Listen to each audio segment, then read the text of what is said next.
Folks, Black Star Network is here. Hold no punches. I'm real revolutionary right now. Support this man, Black Media. He makes sure that our stories are told.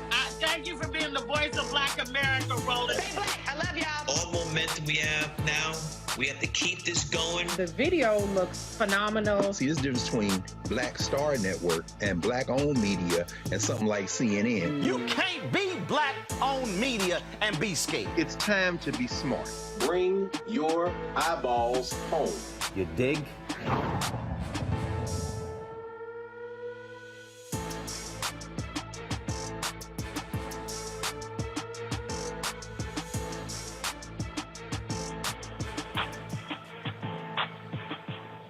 Today is Tuesday, October 18, 2022. Roland Martin Unfiltered, broadcasting live from Savannah, Georgia. Coming up on the Black Star Network, we're talking about the second day of early voting here in Georgia. We're talking about the campaign of Senator Raphael Warnock versus Herschel Walker. Also, Stacey Abrams facing Brian Kemp. We'll talk about all the facets of that campaign. Tonight, Congresswoman Val Demings will be debating Senator Marco Rubio in Florida, where she, of course, is trying to defeat the incumbent as well. We'll also break down this campaign. What is going on? Are we seeing Democratic enthusiasm compared to Republican enthusiasm? Also, what do Black voters want to see and hear? Earlier today, we were in Savannah and visited with several Black-owned businesses and heard from them about what they want to see in the campaign as well. So lots of stuff we'll be covering. Also, today, the Department of Agriculture announced a new $800 million initiative a few days after the lawsuit announced by Ben Crump and the Black farmers. We'll find out if that's actually legitimate. And Governor Ron DeSantis, folks, shocking video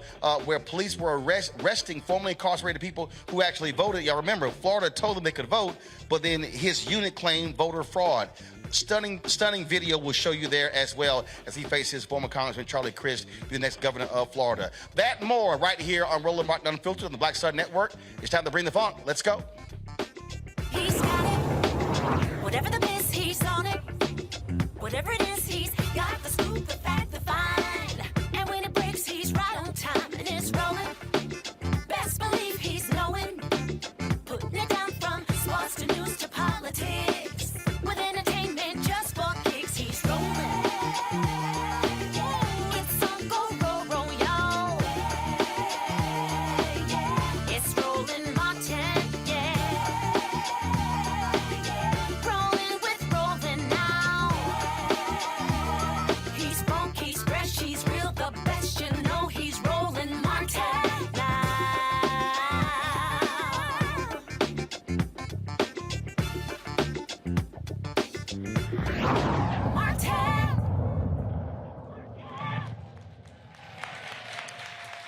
Hey, folks, we're here in Savannah, Georgia. Glad to be back. Of course, we were here several times in 2020 for the runoff with Raphael Warnock and John Ossoff. Now we're back, of course. Huge races taking place here in Georgia. Midterm elections on November 8th all across the country. Today is the second day of early voting. Yesterday was a record turnout in Georgia. Nearly 130,000 people voted early. That breaks the record. 2018, in that midterm election, some 72,000 people voted early. Don't know yet in terms of who those voters are. Democrats, though, are happy with that level of turnout. They really want the focus to be on a massive early turnout because they know what's going to happen on election day. Typically, you have a significant Republican turnout, so they want to build up a massive lead during early voting, which of course, started on yesterday and will last for a week. And so we're here. I want to kick off with a couple of folks who are joining us. First up is Commissioner, and forgive him, y'all, he a little capo, so y'all can forgive him. Commissioner Aaron Whiteley can share with us being here. How you doing, Doc? Thank you. I am good, sir. Thank you for the introduction. I want to welcome everybody here to the beautiful Chatham County facility of Lake Mare. I appreciate all of you for coming out. I want to bring greetings from our chairman, Mr. Chester Ellis, and my colleagues at the Chatham County Board of Commissioners. I am excited. Oh, yeah. That does deserve a clap. I'm sorry.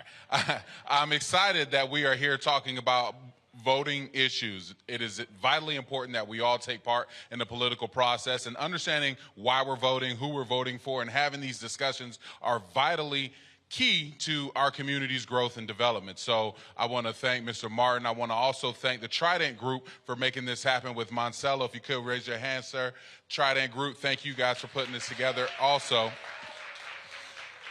And what I'd like to do is first go ahead and introduce somebody who does not need an introduction. They say introduce to some, or actually, no, I'm going to kick it back to Mr. Martin so he could do what he's going to do. I see that alpha mug over there, so let me go ahead and hand the mic back to the alpha. Thank you, sir. Glad the Kappa figured out whose show this is. I don't need you doing that. So again, we're glad to be here as we're talking about. Look, this is election season, less than 30 days before election, and look, there is so much on the line here. We're going to be talking about that with these races and also talking about turnout. Let's turn right now to, y'all see him, and he purposely wore his little Sigma shirt. We were with him earlier, and so he's our co-host. We were earlier today at a black-owned restaurant, Representative Derek Mallow, and so like I say, it's cute, but I had to remind him, Alpha is still their daddy. What's going on, Savannah? I just want to shout out one of our other co-hosts on the grill. That's Moses Calhoun, who's an awesome brother of Omega Psi Phi. And my colleague who had to step away, Edna Branch Jackson, who's a member of Delta Sigma Theta Sorority Incorporated. Y'all make some love for Edna. You know all them Deltas in the house, did you? But listen, I'm excited to be here to talk about voting in this upcoming election. It is extremely important, and we're thankful for Roland Martin for coming to Savannah and broadcasting and streaming his show out right here in the great city of Savannah, Chatham County. So y'all make some love for Roland Martin. All right then. As I said, a whole lot is happening, folks, all across the country, but this is also one of the critical states. You look at right now, the United States Senate, it is 50-50. Of course, that was a result of the 2020 runoffs where Warnock and Ossoff won. Ossoff won a 6-year term, but Warnock, of course, filled the remaining 2 terms of the retiring Republican, and so now he's running for re-election for a full 6-year term. Looking at the polling numbers, a very, very tight race. Neither candidate, Warnock or Walker, has actually hit 50+1%. And so some are talking about that even though you're going to have the November 8th race, that this could very well be another runoff that takes place when it comes to this year. So I want to ask both of you, though, I want to get a sense from you about enthusiasm, because all across the country, you look at various polling data, it's about a 5 to 7 point difference between Republicans and Democrats when it comes to enthusiasm. Also, this state was on fire in 2020 in that runoff. There was so much emphasis, so much attention on Georgia.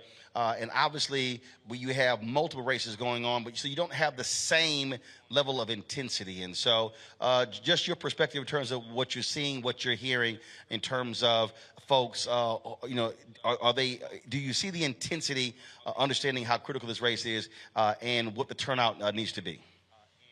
Well, I think that's a great question, Roland. One thing I think we're really looking and dealing with is voter apathy at a very historic high. And with that, that's making people not want to come out. Another challenge that we're facing is that we've had to battle so much misinformation through our media outlets and so on and so forth that some folks just are throwing their hands up and saying it's just too much going on. So I think it is vitally important that we as individuals who understand the importance of this election, we cannot let that go understated. So it's important for us to make sure that we're taking a friend to the poll and a friend's friend to the polls. Additionally, I think it's important for us to do our own research. Oftentimes, it's easier and a lot more simple for us to take somebody else's word for it. And again, we can call that laziness, we can call that apathy, we can call it whatever we want to do, but at the end of the day, it's vitally important that we get the facts, all of the facts. So I'm hopeful that as more facts come out about the candidates, as more facts come out about the races and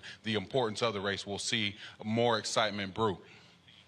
Well, one of the things that jumps out at me when we talk about informing folks is also connecting the dots. And so if you look at polling data now, the issue of inflation, the economy, huge gap between that and also the issue of abortion and other issues. I mean, in terms of what are really the top three.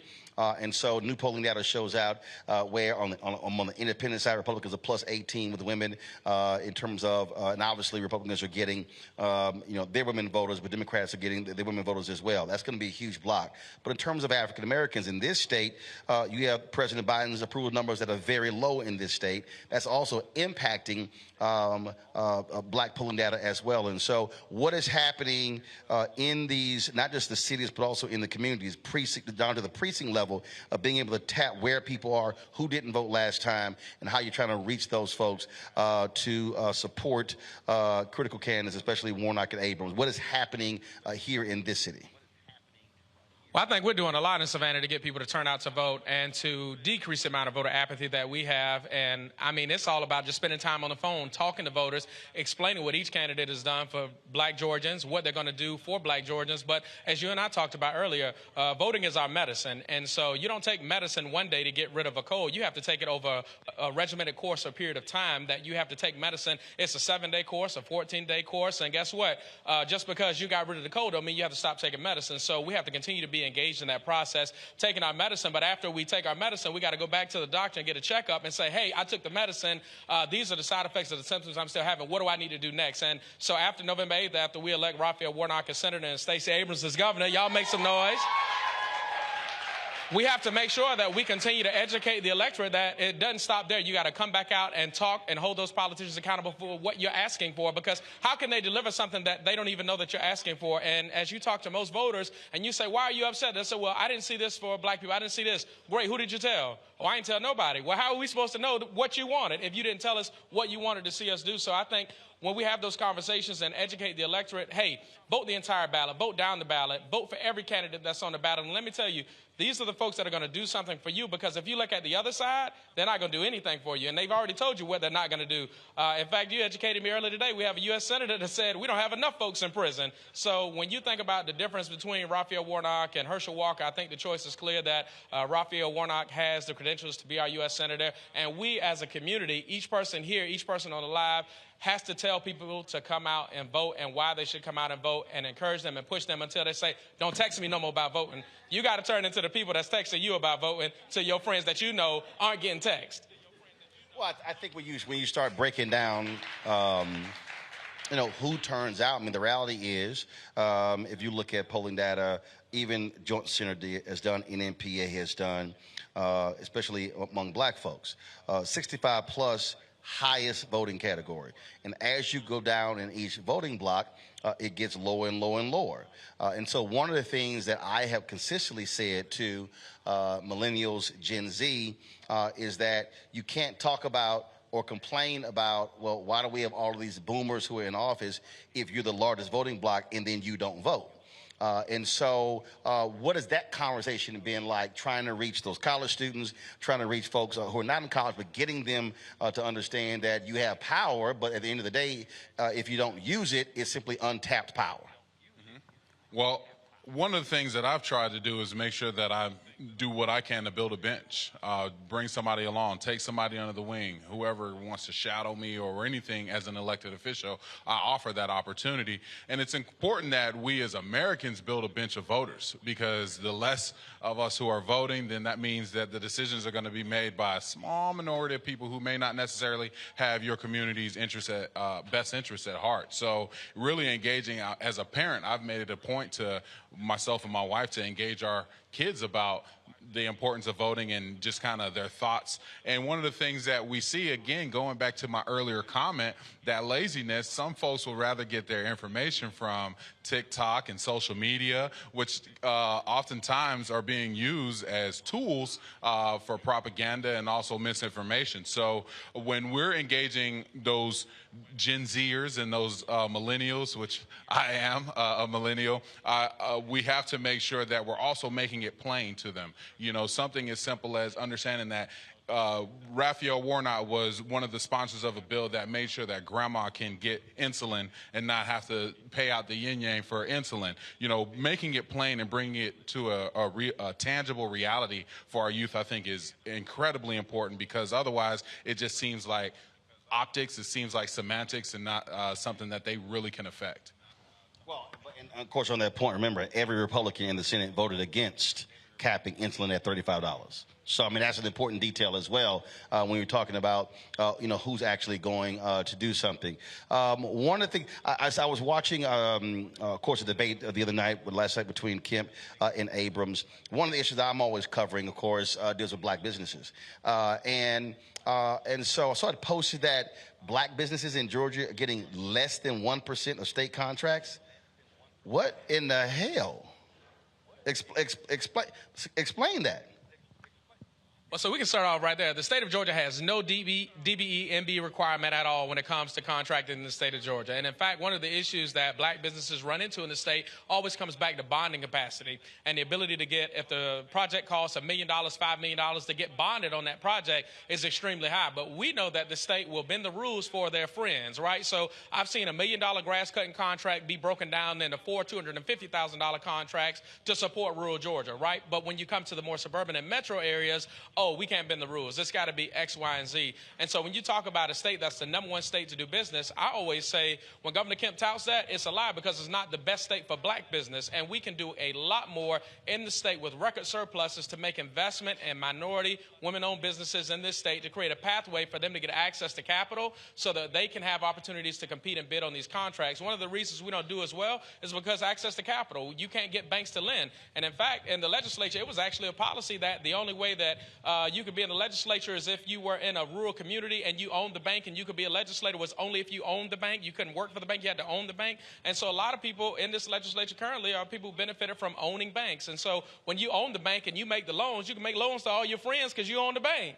But when you have a group of people that have been marginalized and oppressed and we don't own the banks, we got to come back to you and ask for a loan. And you say, oh, no, you ain't got X, Y, and Z together. And we saw that even in the PPP loans. It was one hurdle after the other hurdle after the other hurdle after the next hurdle. And for most black businesses, we didn't even get PPP loans. We just said, we'll make it work, right? Because that's what we do best. We make it work. And I think in the state of Georgia, black businesses have been just making it work. But less than 1% is something that we should hold this governor accountable for right now and elect Stacey Abrams as governor so she can at least get us past 1% and get us to 25, 30% and keep growing that number. See, that's what I find to be interesting, because I've seen all of these stories talking about how Kemp is appealing to black business owners, specifically black men. And I've actually not heard a lot about the less than 1%. And so for me, that also raises the question about democratic messaging. You talk about, and I firmly believe this, that when it comes to messaging, Republicans do a hell of a better job. You look at what's happening with the economy, and I've been saying this for a year now, that I think the Biden-Harris administration has done a woeful job of actually telling people what they've done. It's one thing to pass bills. Obama was the same way, and he admits, hey, they passed things, but they were horrible at telling folks what they passed. Part of the deal as a politician is to actually take credit when you do stuff. And I think they've been, frankly, too modest, especially when you follow the fool who took credit for stuff that he never did. So I'm like, if you've done stuff, take credit for the stuff that you've done. And so I believe that's also part of this deal where people say, well, nothing has been done. I trip me out when people say they've done nothing for black folks, and I'm like, well, this. And when you count those things, that to me also has to be better explained. So when you're talking to these voters, are you walking people through and knowing full well they say, well, nothing's been done? Well, no, this, healthcare, education, all these different things, being very specific what has been done by Senator Warnock and others. Absolutely. I mean, and that's key to the messaging overall. I mean, when we think about what Senator Warnock has done, he's very he's humble, but we have to make sure that we're overstating some of the victories that he's had. I mean, he's worked in a bipartisan way, again, like I said earlier, to pass the bill that made sure that Medicare medications under Medicare is capped. When we talk about locally in the economy, he's worked to make sure that the Savannah Combat Readiness Center stayed open. When we talk about the economy, keeping, I think it's S&K Battery here in Georgia, 26,000 jobs. That was because of Senator Warnock. So I do think that those of us who support Raphael Warnock have to make sure that we're sharing these victories and also sharing that he went to the Senate and did what he said he was going to do. He went up there and he worked with everybody, regardless of party, to get stuff done for Georgians. When I think about the work that he's done for veterans, Senator Warnock was one of those folks, one of the sponsors of the bill that brought over $2 million for homeless veterans throughout our country. So as a veteran, I hear those things, and those ring bells for me. And so I think it's very important when we're talking to people in different aspects of our community that we are sharing the victories that he has done. And going back to my earlier point, those tangible victories that the average person can relate to, we have to sometimes simplify it to make sure that it's digestible.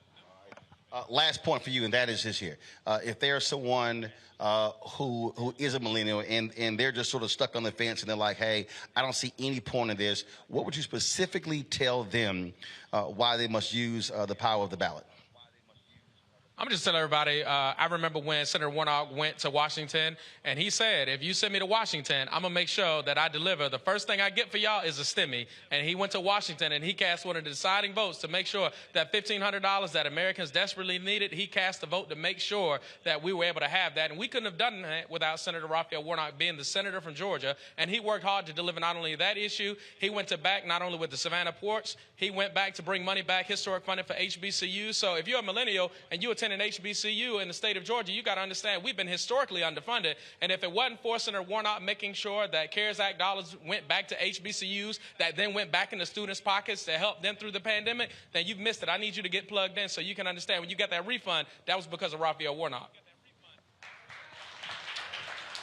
And I'll say this here, and again, this is one of the things that I'm always about connecting the dots. When you talk about the amount of money that HBCUs received, we broke this down on the show, whether it's in Georgia, whether it was in Tennessee, Alabama. From the federal government, they actually received 3 to 4 times more money from the federal government than their own state funded them. And when we talk about money that went to HBCUs, this is the thing that people lose out on. It's not just the money. When we say money went to HBCUs, you're also talking about not just students, but faculty, staff, also restaurants and other businesses tied to the HBCUs as well. So that money that went there had an impact in multiple ways beyond just those places. And plus, the homeless folks came from as well. And so, again, that's one of those things. If you're talking about, hey, how are you voting? How did folks vote on those issues that impacts African Americans? Gentlemen, I certainly appreciate it. Thanks so much. Glad to have you here. We're going to go to a break. We come back. We're going to talk to some business owners here in Savannah, Georgia about this election. What do they care about? What is most important? And so we'll do that. You're watching Roland Martin Unfiltered on the Black Star Network. Be sure to download the Black Star Network app. All platforms. You can download it on, of course, your Apple phone, Android phone, Apple TV, Android TV, Roku, Amazon Fire TV, Xbox One, Samsung Smart TV. Also, you can join our Bring the Funk fan club. Your dollars make it possible for us to do what we do. P.O. Box 57196, Washington, D.C., 20037-0196. Cash App, $RM Unfiltered. PayPal is R Martin Unfiltered. Venmo is RM Unfiltered. Zelle is Roland at RolandSMartin.com. Roland at RolandMartinUnfiltered.com. And, of course, get a copy of my new book, White Fear, How the Browning of America is Making White Folks Lose Their Minds. If you're wondering what the book is about, well, there you go. I make it plain. Of course, available at all bookstores, Amazon, Barnes & Noble. Also, you can order from your favorite black bookstore. Download your copy on Audible as well. I'll be right back.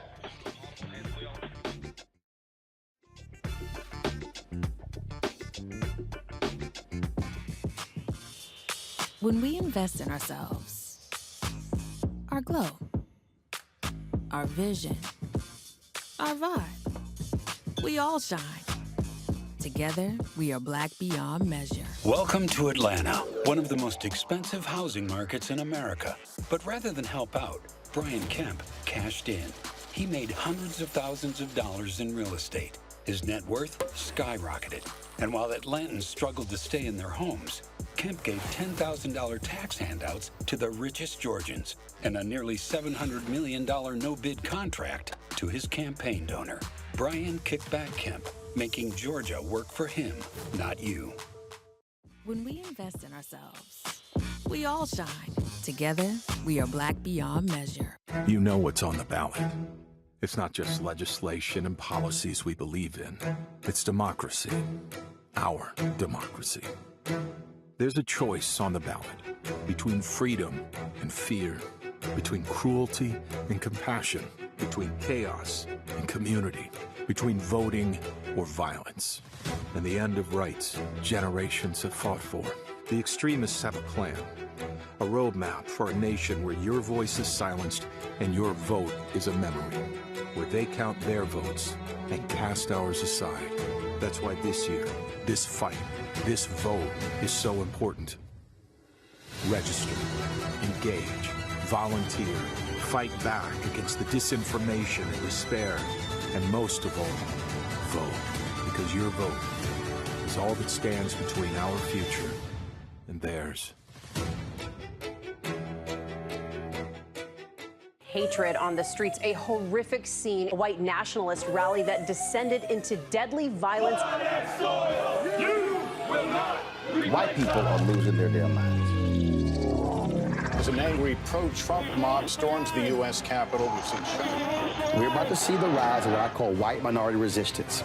We have seen white folks in this country who simply cannot tolerate black folks voting. I think what we're seeing is the inevitable result of violent denial. This is part of American history. Every time that people of color have made progress, whether real or symbolic, there has been what Carol Anderson at Emory University calls white rage as a backlash. This is the rise of the Proud Boys and the Boogaloo Boys. America, there's going to be more of this. Here's all the Proud Boys, guys. This country is getting increasingly racist in its behaviors and its attitudes because of the fear of white people. The fear that they're taking our jobs, they're taking our resources, they're taking our women. This is white fear.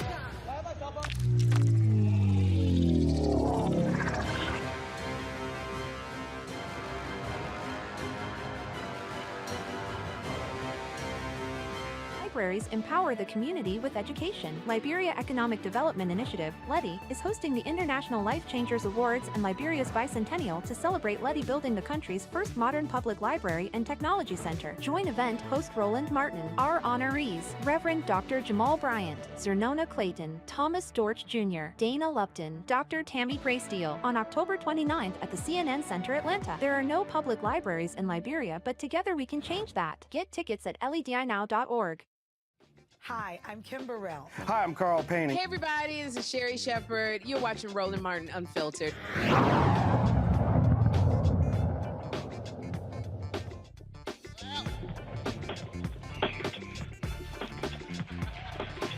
That's a weak clap.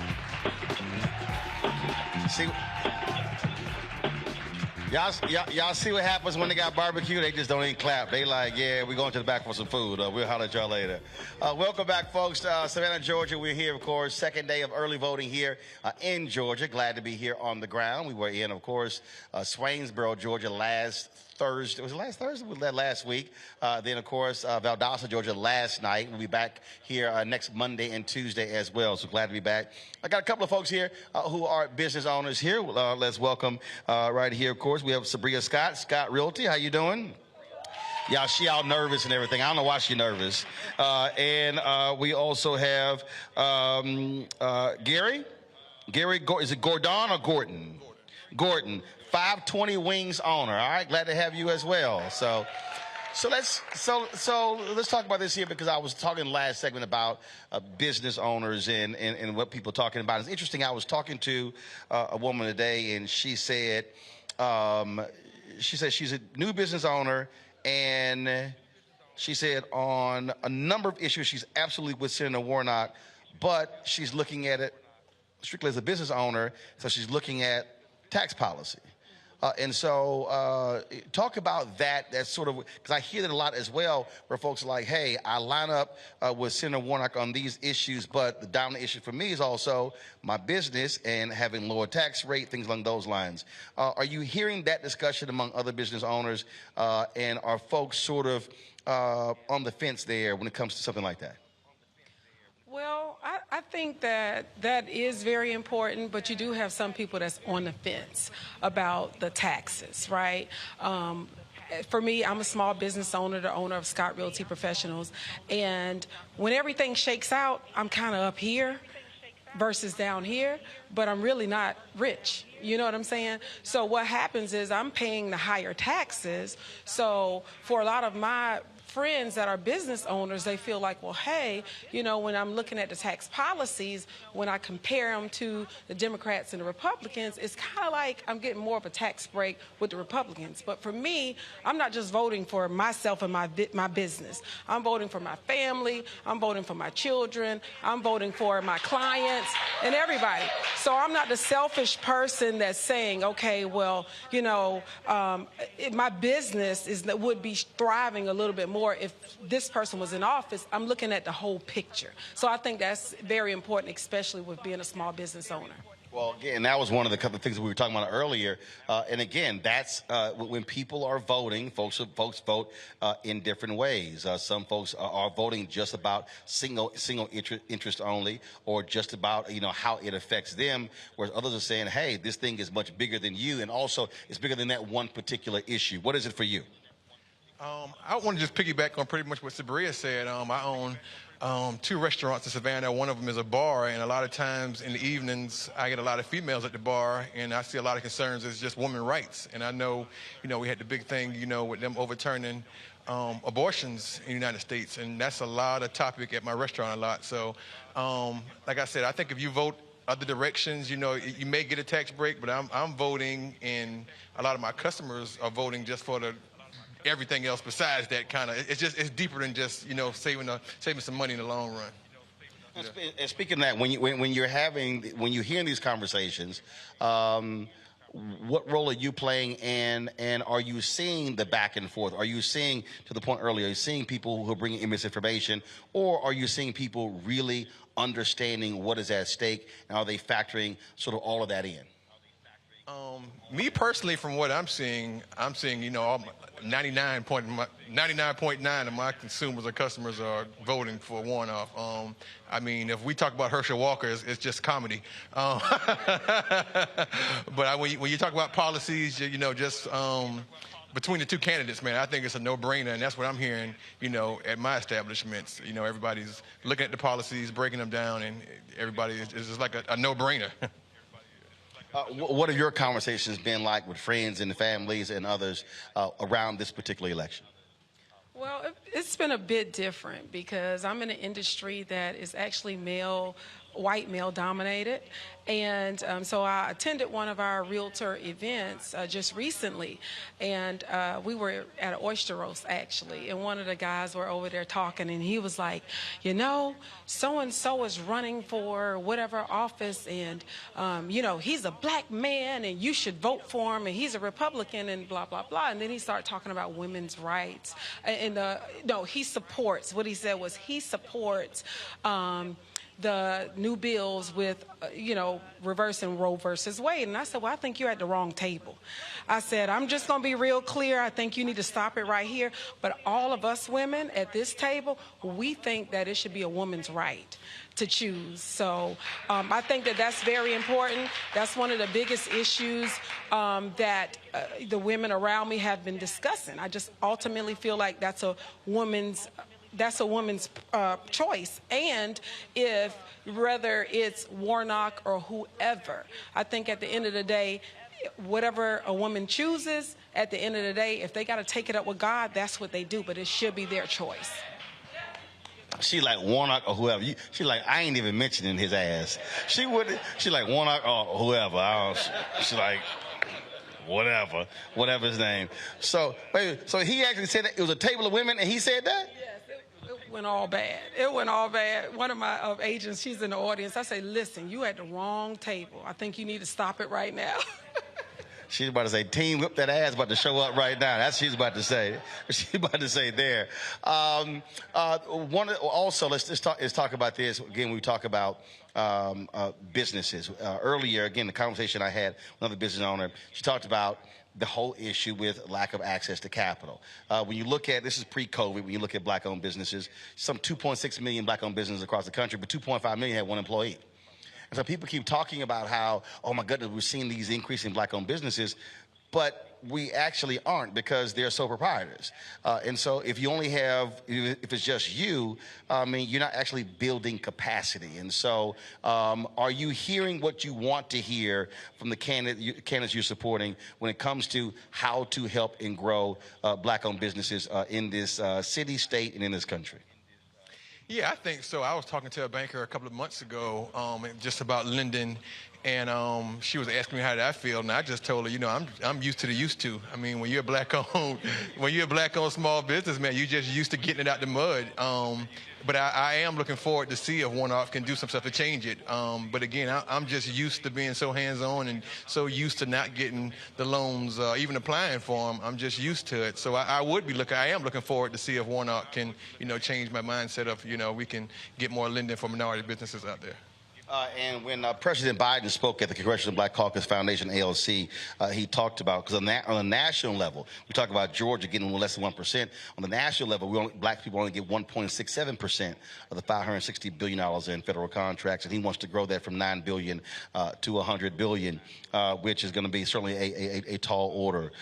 And again, I think if we're talking about connecting the dots, if candidates are speaking to that particular issue, that has a direct impact on growing our communities and growing us economically. And so when you have folks talking about a crime, well, if you don't talk about employment, if you don't talk about jobs, then you're not having a crime conversation. So crime is not so isolated, because that's also based upon economics. That's certainly just one of those issues. And so what do you want to hear Senator Warnock say or do more if he's reelected? Well, because we know how you feel about whoever.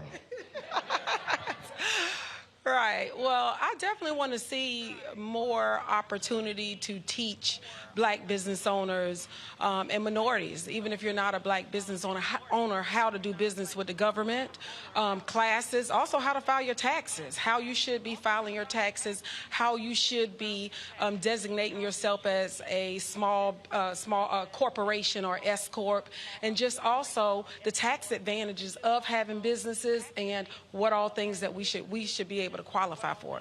So I definitely think it should be more opportunities for us to learn about what's available, how to actually obtain these government contracts, how to obtain bonding, and so we can lift this 1% up to the 25 or the 30%, because I'm one of those people that is getting my foot in the game on government contracting, and it's been difficult. Just understanding the lingo of some of these contracts has been very difficult. So I think that putting more money into funding and explaining, you know, having more classes to help us be able to go after these contracts is very important.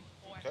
All right, cool. Well, look, we certainly appreciate it. Thanks so much. And I told y'all that was painless. She was all nervous and everything. I was like, you need to relax. She's like, oh, my God. And he was like, hey, what you going to ask? I was like, I don't know. Like, I don't write no questions. He's like, so you going to wing it? I'm like, yeah. So you got to listen, pay attention, then hear what I say. So I told y'all, see, that wasn't hard. That wasn't hard. See, y'all can sit down now. See, it's all good. All right, we're going to a break. We'll be back. We'll talk to a couple more business owners here in Savannah, folks, as we, of course, on the second day of early voting here in Georgia. Record turnout on yesterday. We're still waiting to hear what the numbers are for today all across this particular state. A lot of other stuff we're going to be covering as well, talking about, again, other states. Of course, you have tonight's debate in Florida between Congresswoman Val Demings as well as Senator Marco Rubio. We'll discuss that next with our panel in our 7 o'clock hour. So looking forward to that. Also, folks, again, coming up next, we'll chat with a couple more folks, and then we'll talk more about this state, what's happening here, how critical it is, and what's happening in other parts of the country. Huge midterm election, folks. And you keep hearing me say this all the time, and that is we actually have power. The question is, do we actually use it? And so it doesn't make sense for us to have a significant black population and only 30 and 40% turning out. Just imagine if our turnout is at 65, 70, 75, 80, 85%. We literally could be determining elections all across the country. And so if you're one of those folks who wants to sit at home and you want to be on YouTube, Twitter, or Facebook, complain about what's not happening, then you don't vote. Y'all know how I feel. Vote or shut the hell up. So do me a favor, download the Black Star Network app, available on all platforms, Apple phone, Android phone, Apple TV, Android TV, Roku, Amazon Fire TV, Xbox One, Samsung Smart TV, and of course, to support us with our show, Bring the Funk Fan Club, P.O. Box, check your money orders, P.O. Box 57196, Washington, D.C., 20037-0196. Cash App, $RM Unfiltered. PayPal is R Martin Unfiltered. Venmo is RM Unfiltered. Zelle, Roland at RolandSMartin.com. Roland at RolandMartinUnfiltered.com. And of course, get your copy of the book White Fear, How the Browning of America is Making White Folks Lose Their Minds. Ben Bella Books, Indie Bound, Books A Million, also chapters. And you can get it at Target Plus, order from your favorite black bookstore, or download the book from the folks at Audible. Thanks so much, and we'll be right back.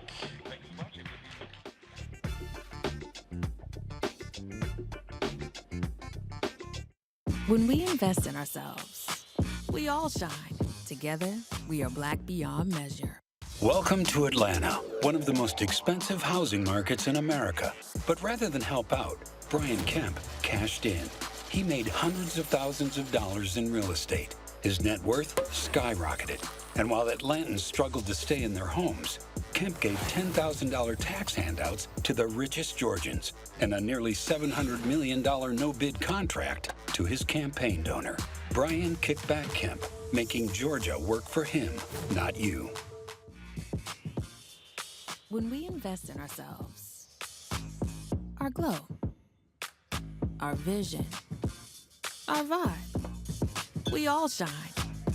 Together, we are black beyond measure. It's about us. Everybody all together. We are in sunny South Dallas. The election is coming up. It's super important that folks know who they are voting for, but more importantly, what they are voting for. Y'all, we got the free shirts and free lunch right over here. Freedom is our birthright. No matter what we're up against, we're sending a message in Dallas and Texas and in this country.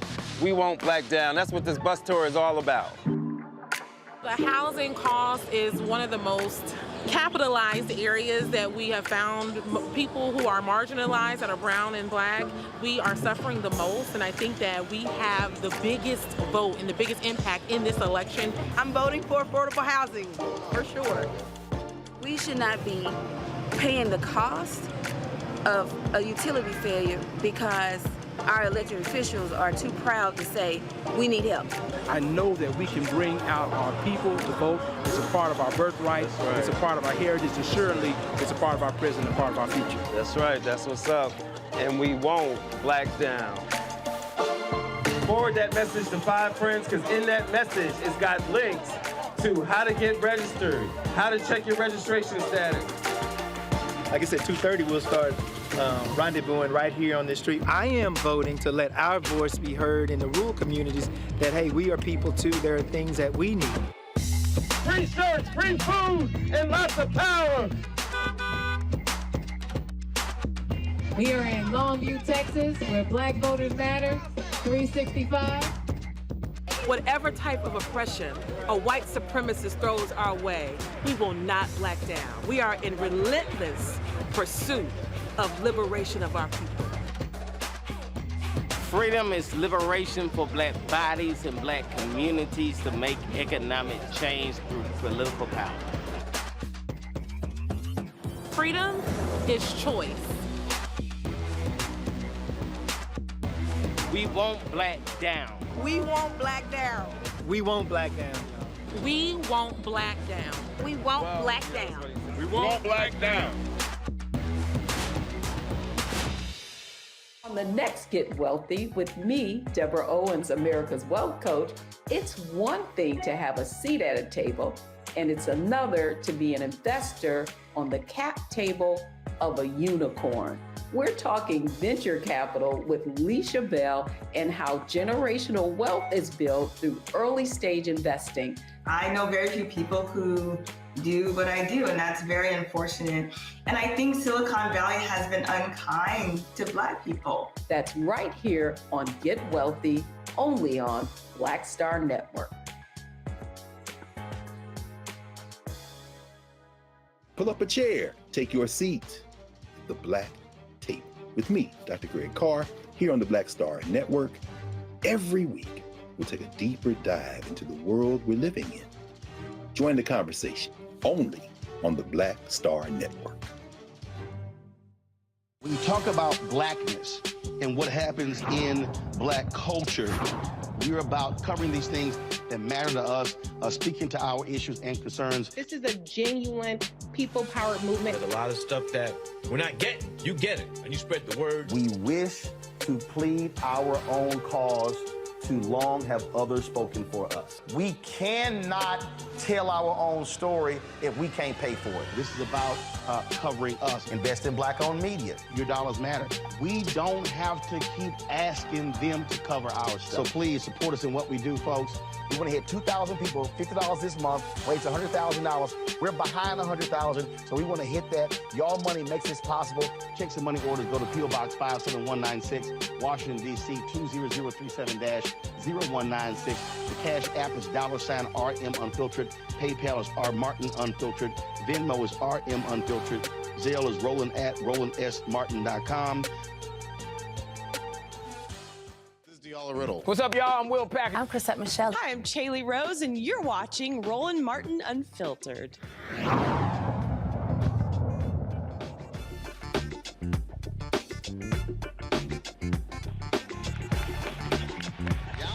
should know how to do that by now. All right, y'all. Glad to be back here in Savannah, Georgia. And first of all, I thought folk supposed to be good hosts in the South. Y'all be sitting here eating, and I hear all this smacking. Ain't nobody brought nothing up here. I see Sabria back there licking her fingers right now. I see you back there. I mean, didn't bring nothing up here. Brother up here working. I mean, I'm just saying, Lord, I ain't even offered the brother some water.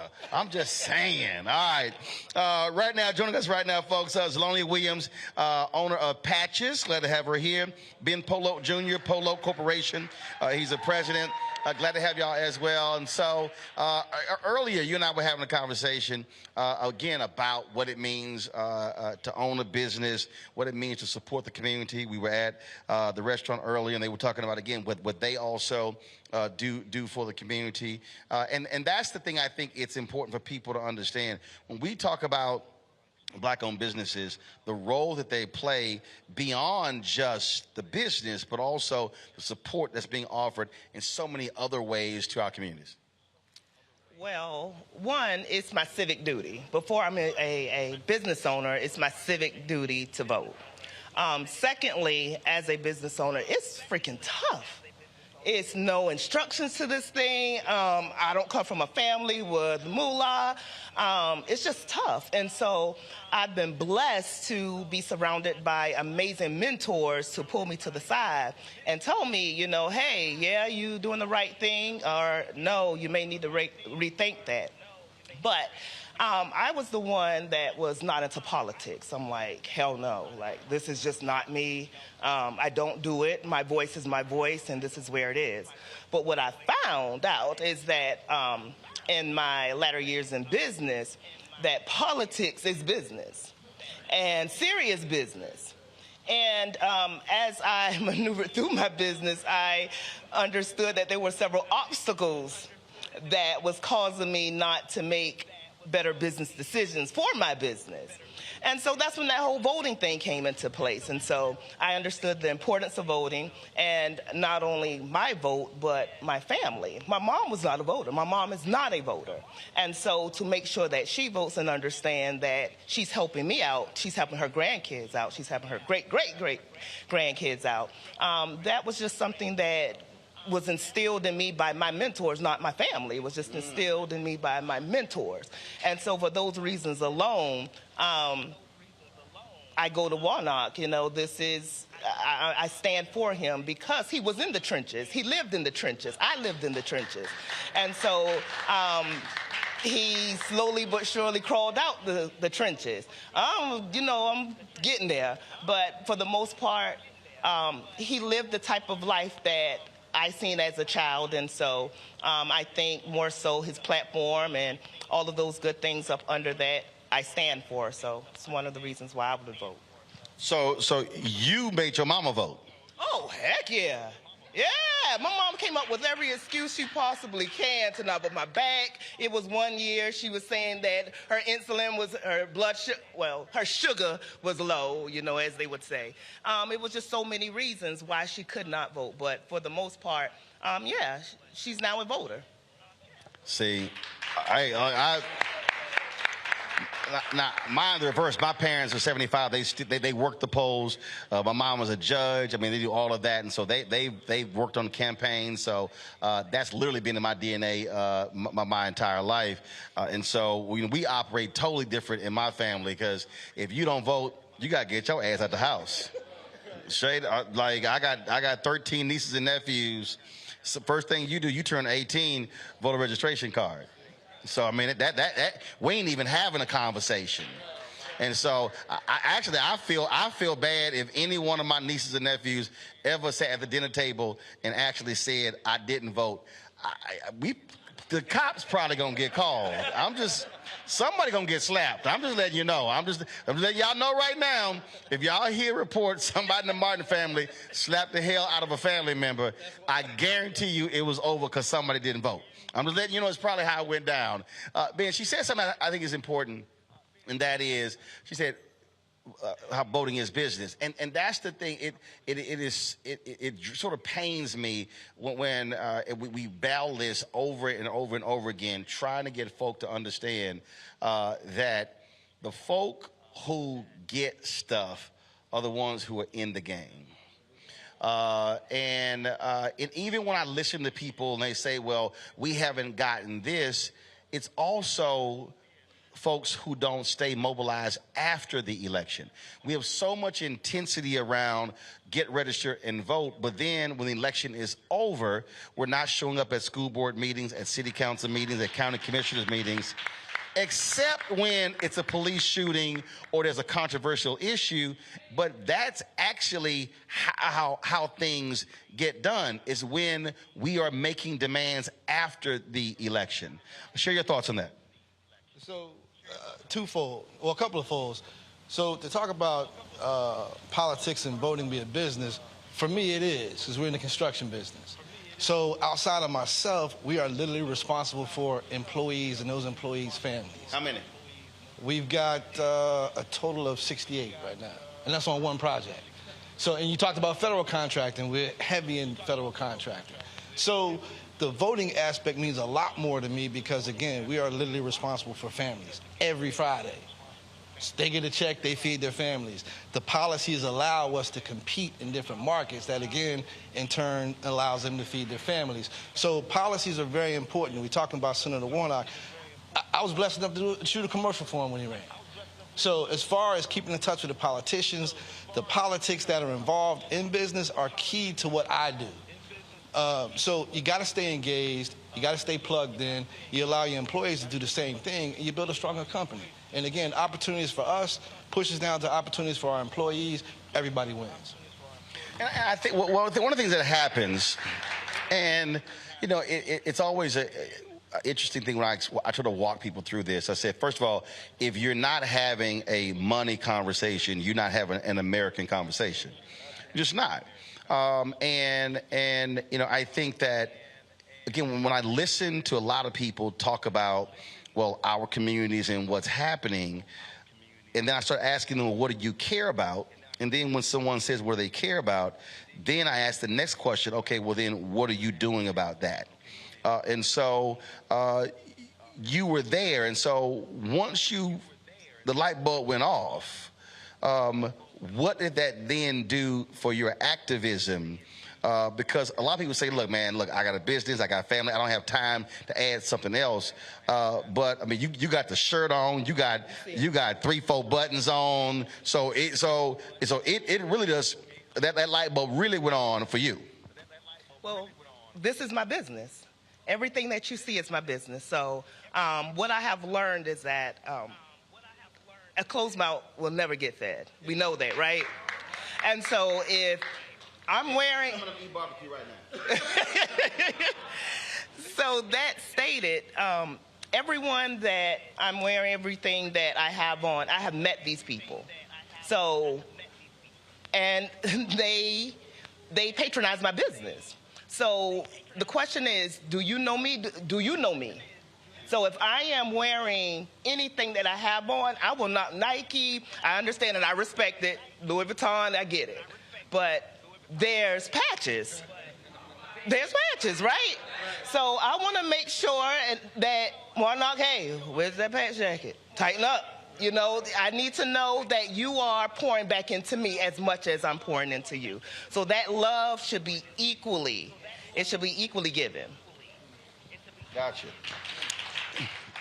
Ben, I want to pick up on something you said earlier when you talked about the families you feed. And that was the point I was making earlier, that when we're talking about building our businesses, then we are actually then funding our own institutions. Not just supporting churches, but supporting our organizations, supporting HBCUs, supporting other nonprofits. And that's the piece that I think is important, is getting many of our folks to get out of an employee state of mind and operate in an employer state of mind.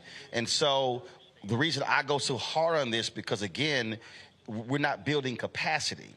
I mean, it's just sort of one person. I mean, when we launched this show 4 years ago, I mean, and this is crazy, the day we launched, we were actually in the top percentile of all black-owned businesses because I had more than one employee.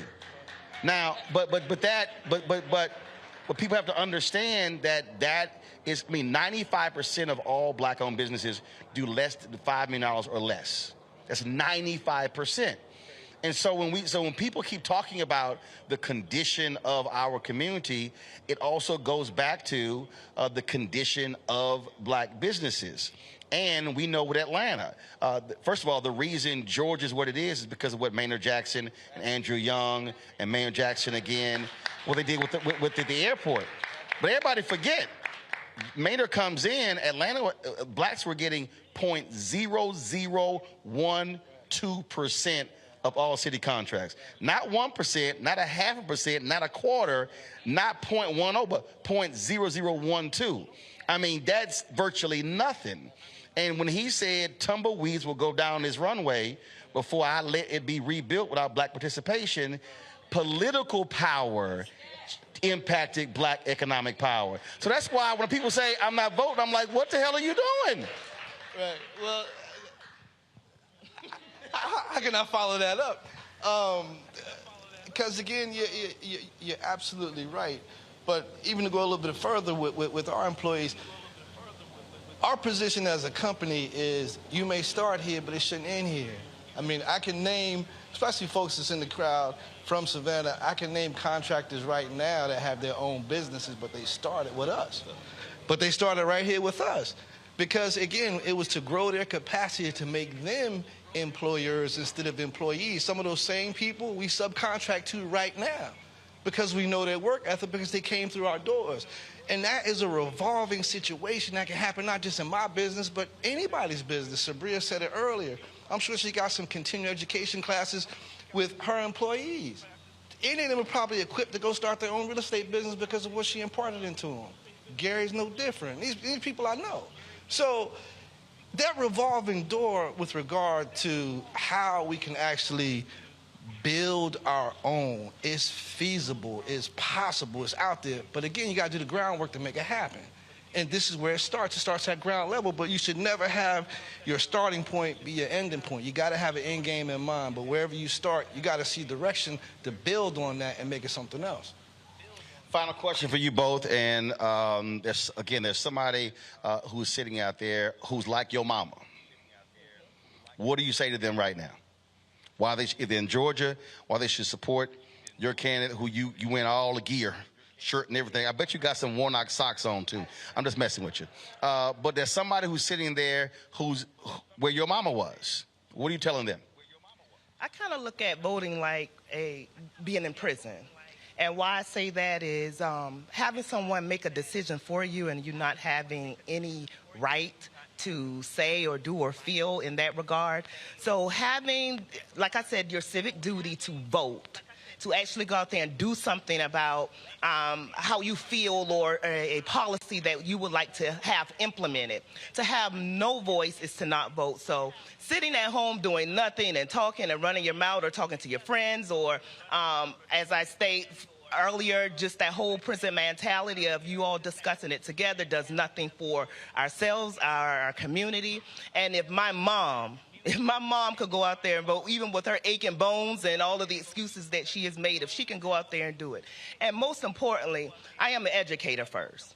And so to my students, they are those persons who are illiterate. So there are sample votes that are available for those persons who do not understand and comprehend those things.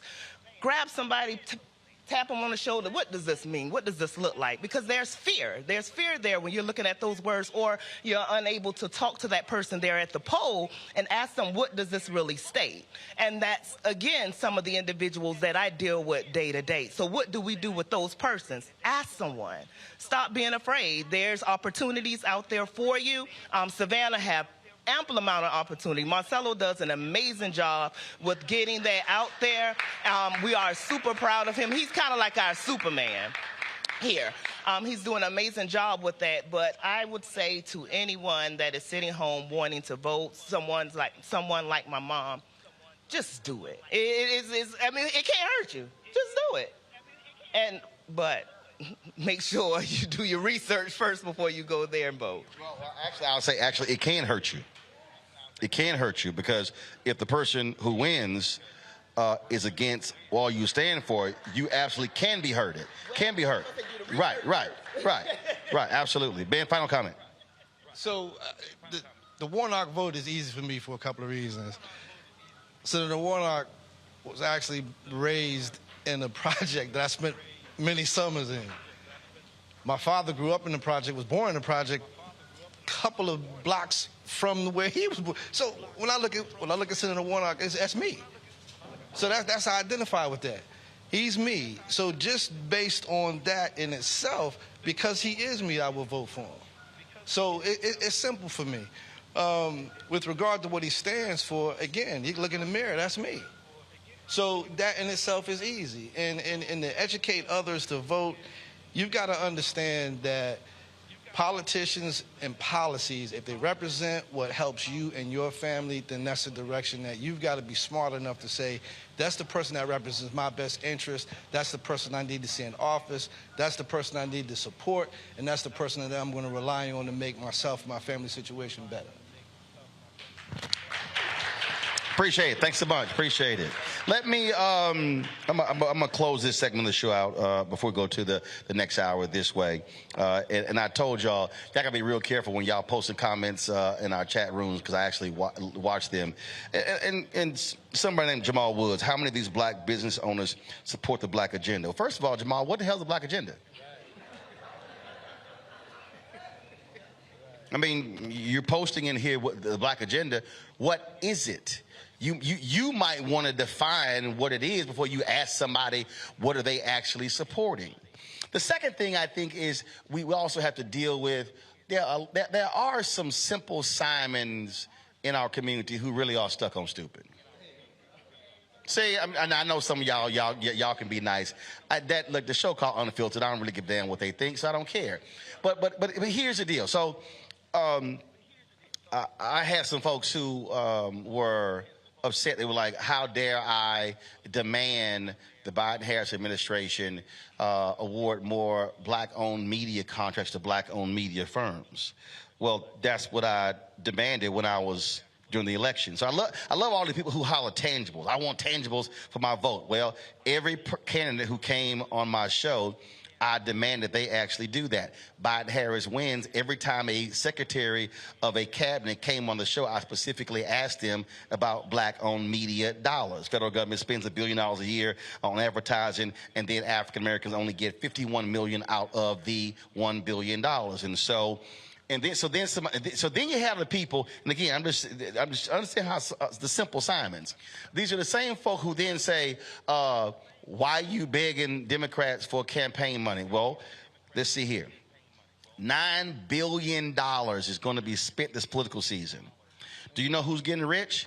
Every single TV station owner in Georgia. Every radio station in Georgia. Digital operations, media strategists. It's amazing to me to listen to black people complain when a black business demands fair share, but other folk get rich. I need people to understand what I'm saying. They're literally, one of the speakers earlier said this in terms of we're used to doing a lot with so little. I'm actually tired of us saying that. I'm tired of us literally saying, well, we're going to do a lot with so little. How about we do a lot with a lot more? So when we're talking about supporting a Raphael Warnock, supporting a Stacey Abrams, supporting other candidates who are running for other offices, that should be a part of the deal. What are you driving black to African Americans? That's what I call the return on investment. That's what I call tangibles. So all y'all who keep hollering tangibles, like I had somebody who was, the dude was, he was in a chat room. It was funny. He was yelling about reparations, and the sister, Nikki Barnes in Florida, asked him, who's your state rep? And he didn't know. She says, well, how in the hell you asking? She said, how in the hell you gonna demand Florida pay reparations when you don't even know who your state rep is?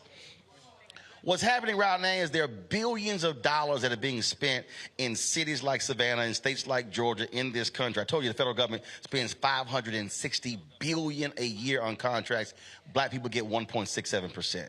In this state, billions being spent, we're getting less than 1%. So if you want to understand how we impact it, we force candidates to say, you need to increase that to black-owned businesses. Now, all y'all folks who also yell, holler, and scream, you want bills specific to black people, well, you can also advocate that. Okay, the state of Tennessee just announced they're going to spend $2 billion on a new stadium for the Tennessee Titans, and the state's going to kick in $500 million. But this is the same state that owes Tennessee State $500 million for being underfunded. So how many black folks are challenging them, saying, damn, a stadium for a billionaire owner, how about $500 million for Tennessee State? So again, I think a lot of us need to completely be reprogrammed with what it is we're demanding and asking for. And again, y'all know how I feel. If you support reparations, great. But you're advocating for dollars that they have not even remotely allocated. But you're silent about the billions that are being spent right now. If you want to change black community, why don't you fight for the billions being spent right now? And then when that happens, then we can fund our own candidates who then might run for office and then might support the very thing that you say you want. But you can't demand one and then say I'm not going to vote until I get it, but I can't demand something and not get it if I don't change the people who can get it. Get it? Gotta go to a break. I'll be back. I appreciate it. Thanks a bunch. Don't forget, download the app, folks. Black Star Network app on all platforms. Apple phone, Android phone, Apple TV, Android TV, Roku, Amazon Fire TV, Xbox One, Samsung Smart TV, and, of course, support us in what we do by joining our Bring the Funk fan club. P.O. Box 57196, Washington, D.C., 20037-0196. Cash App, $RM Unfiltered. PayPal, R Martin Unfiltered. Venmo is RM Unfiltered. Zelle is Roland at RolandSMartin.com. Roland at RolandMartinUnfiltered.com. Also, get a copy of the book, White Fear, How the Browning of America is Making White Folks Lose Their Minds. Available in all bookstores, wherever they are, Barnes & Noble, Amazon as well. And, of course, order from your favorite black bookstore. Download the book from Audible as well. And also, all y'all folks on YouTube, stop freeloading. Hit the like button. It ain't that hard. It's free. It's a click. It's not that hard. So hit the like button. So when you come back, I should see at least, it's 3,000. I should see at least 1,500 likes. I'm just saying. Don't make me something to cuss y'all out. Because, you know, I will start checking every single one of y'all names on here. And y'all know I ain't got no problem calling y'all names out. So hit the like button. Same thing if you watch it on Facebook, on Instagram, on Twitch, or on the Black Star Network app as well. We'll be back with no more news of the day in our second hour with our panel as well. Live from Savannah, Georgia, Roland Martin Unfiltered of the Black Star Network.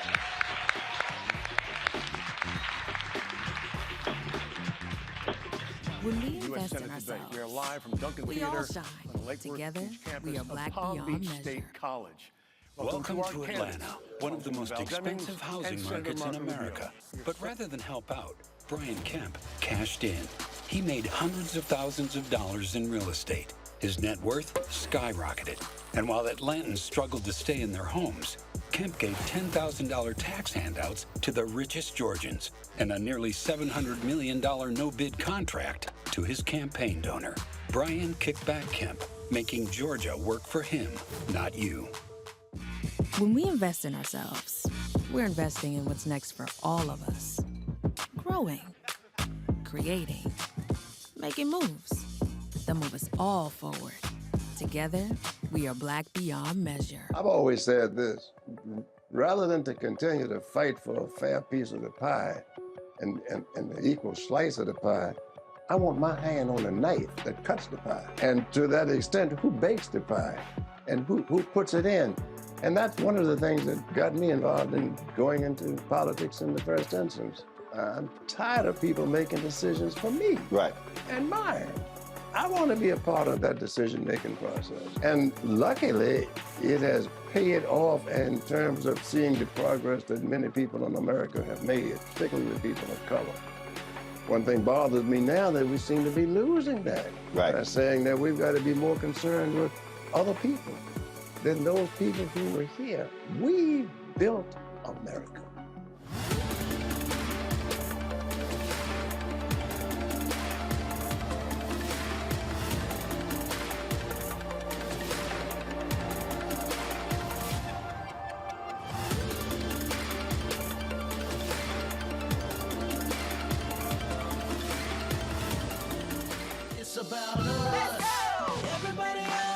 We are in sunny South Dallas. The election is coming up.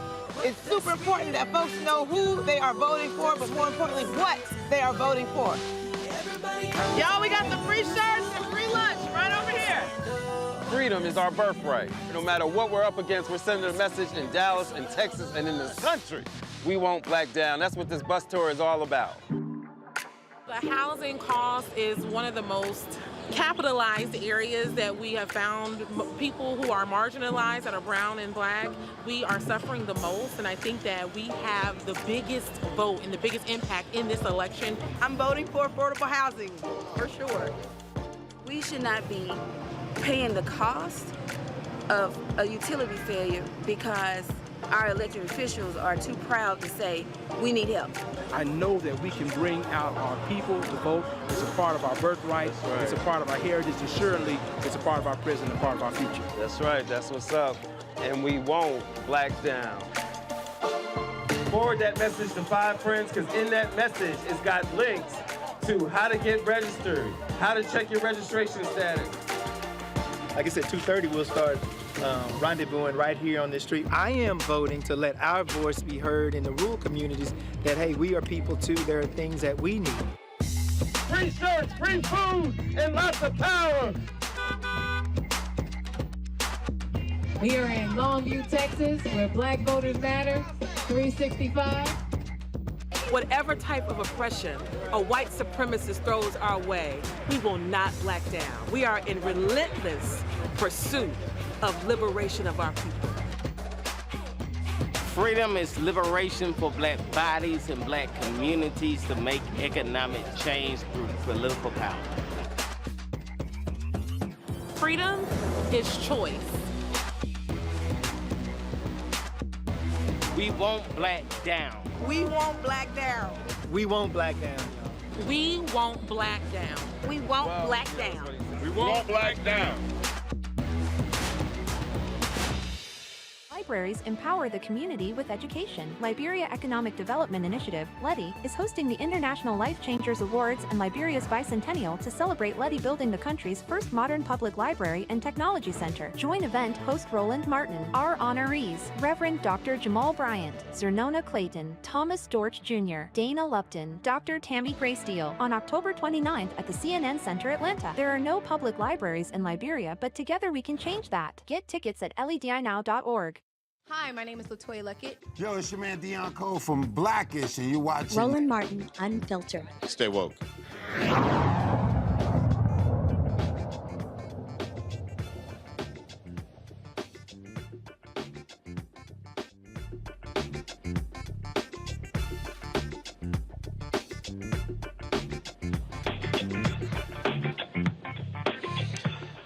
folks, welcome back to Roland Martin Unfiltered on the Black Star Network. Time for our second hour. We were sitting here busy signing copies of White Fear, so I'm going to be still doing that as the folks who are out here. And so we got one. Come on here. So y'all, this is one of our avid viewers of the show. And where did I first meet her? Where'd you say? Oh, that's right. When I was here in 2020, we went to the Black-owned restaurant. So what's your name? Michaela. And so what's your whole name? What's your government name? Michaela Bryant. Gotcha. And so you watch the show? Nope. My mama does. Your mama does? And what you call me when you watch the show? Uncle Roro. That's what everybody call. All right, Michaela. Good to see you. Appreciate it. All right, folks. Let's want to do this here. We got our panel who's there, of course, in D.C. Glad to have them here. Let me introduce them right now. And let's see here. Hold on one second. Michael Brown, he, of course, former chair of the DNC Finance Committee. Randy Bryant, diversity and inclusion strategist, speaker, trainer, and writer. Dr. Larry J. Walker, assistant professor, University of Central Florida. Glad to have all three of you here. Folks, one of the huge issues that we've been looking at is the issue of voting. And in Florida, Amendment 4 passed, which restored the voting rights to folks who were formerly incarcerated. And after that happened, it was by a wide margin. Republicans then began to change the law because they saw what the impact would be. Upwards of 1.4 million people were going to be impacted. And so what Governor Ron DeSantis did was, how shameful and despicable this man is, created a so-called voter integrity unit where they then began to arrest people who they say voted fraudulently. The New York Times, the Tampa Times, the other newspapers, they've been reporting on this. And this is a video that went viral today, body cam footage of police officers arresting people, largely black people, who they claim voted illegally, even though the state of Florida told them they were eligible to vote. Watch this. So, apparently, I guess you have a warrant? For what? I'm not sure. For voter stuff, man. For voters. It's what it is. I think the agents with FDLE talked to you last week about some voter fraud, voter stuff, when you weren't supposed to be voting, maybe. I didn't. So. What are they talking about? That's man? what we're not the case agents, but what you got to do, they have reduced your bond quite a bit. It's 2 felony charges for voter fraud, but they've reduced it to $500 bonds. So it's $1,000 total. Oh my God, man! What? So, yes, sir. So unfortunately, right now we're gonna have to take you to jail, but you got a bond right away. You don't have to go to first appearance, nothing like that. So. A bond? I didn't do it. Okay. So, ma'am, we have a warrant for your arrest. For what? For voter fraud. Good, how are you, sir? Right? Oh my God, hold on. Wait. Let me tell my husband. We're telling him, he's right here. Right here. So if you can put your hands behind your back, please. Oh my God. Do not move. Ultimately, ma'am, you have a warrant? Okay. The warrant. Listen. I know you caught off guard, I understand. Right? So you have a warrant, it's for voter fraud, okay? Hear me out. It's an ROR. You know what an ROR is? Oh my God. You go in, you get booked, and then they're going to release you from booking. You can go right out. You're going to be right back out. Okay? Right back but you have a warrant. Okay. Yep. I'm like, voter fraud? I voted, but I ain't commit no fraud. Well, so that's the thing. I don't know exactly what happened with it, but you do have a warrant. That's what it's for. Okay. Oh my God. Yeah, so I don't know what happened with that, but. I got out. The guy told me that I was free here to go vote or whatever, because I done my time. Yep. I was free. But the warrant was just made yesterday, so. The guy talked to me 2 weeks ago. Yeah, I know. I don't know, ma'am. I honestly couldn't tell you. Okay. So I got to do some paperwork, and the quicker I can get the paperwork done, the quicker I can get you there. Okay. Hey, unfortunately, you got a warrant out, okay? Warrant? What Yes, warrant? sir. You want to put your hands behind your back for me? I guess you're not allowed to vote. Well, no, but no one ever really explained all that much to me. I told the guys when they came out here that I was at the driver's license place getting my new driver's license. Yeah. The guy there asked me, he says, hey, can you vote? He says, hey, are you registered to vote? I said, no, I'm a convicted felon. I'm pretty sure I can. He goes, well, are you still on probation? I said, no. I got off probation like a month ago. He goes, well, then you can probably vote. Hey, just fill out the form, and if you can vote, then they'll give you a card. If you can't vote, then you won't. And I'm like, all right. And there's your defense. You know what I'm saying? I mean, It sounds like a loophole to me. Well, we can hope. Yes, sir. Will do. It's because of the sex offender thing that you can't vote. So, I mean, the warrant is for the voting deal, I guess, but...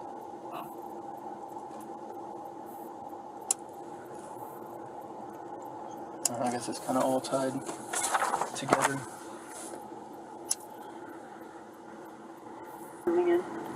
Yeah, I guess they're doing like some kind of roundup thing or something for all the ones that were within the county. Yeah, I had to do one of these this morning already. Oh, really? Do you know the statutes for them? It doesn't say it on the... Let's walk over to my car, Why is y'all doing this now and this happened years ago? I don't know. I have no idea, man. This shit crazy, man. Y'all put me in jail for something I didn't know nothing about. Why would y'all let me vote if I wasn't able to vote? Go. Joining me now is Neil Volz. He's Deputy Director for the Florida Rights Restoration Coalition. And Neil, glad to have you on the show. Let's just be clear. This is shameful, despicable, and sadistic. And this is the kind of intimidation from an autocratic leader like Governor Ron DeSantis. It is designed to intimidate the formerly incarcerated to keep them from voting in that state. Well, man, Roland, thank you for having me. On. And watching those videos, man, it's just heartbreaking. It puts a face on the system, man. It's just not working. It's reverberating around the community, like you said. People are confused. People are scared about voting, and it's just having a real disruptive impact in terms of those things that just seem to make sense, right? They said it on the video. Everyone there got a voter identification card from the government, and then years later, the government now is arresting people on voter fraud. I mean, it just doesn't make any sense, man. I remember when Amendment 4 passed and you had various voter registrars who were saying they needed guidance from the state. Republicans were racing to change the law, saying they had to pay back all of their fines in order to actually get their voting rights restored. And there were all kind of people who were saying, look, we don't know what's going on here because it passed. And then, of course, they changed the law. They got sued. The Florida Supreme Court affirmed that decision by the Republicans in the state. And so for the governor to spend millions of dollars on this unit, and what? There were only 20 cases? Right. Well, and think about it. Like you just said, we're spending millions of dollars arresting Florida citizens for voting when their own government gave them voter ID cards and said they could vote. I mean, the truth is we know how to fix this system. Those of us here at FRC, we've been clamoring for this since 2018, 2019, 2020. We're saying you got to fix the front end of the system. You got to be able to give somebody voter eligibility verification right on the front end. I mean, let's be honest. I'm somebody with a felony conviction. You know, if I go try to get food stamps, I try to get, government services, man, they're going to determine my voter eligibility immediately on the front end. What we should have at least as good a system as that for voting, especially 4 or 5 years after the voters were very clear about what we wanted. The truth is none of these people should have been arrested in the first place if we had a system that could give assurances on the front end. Instead, we're spending millions of dollars on law enforcement and courts and investigations, and we're seeing what kind of impacts it's having in the community by that video right there. It's a super unsettling, especially as we go into this upcoming election.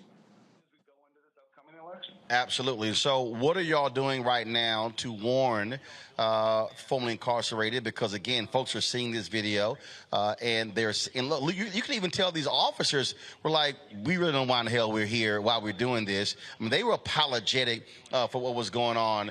And so what are y'all doing to warn folks as a result of these scare tactics that the governor has unleashed on the formerly incarcerated in Florida?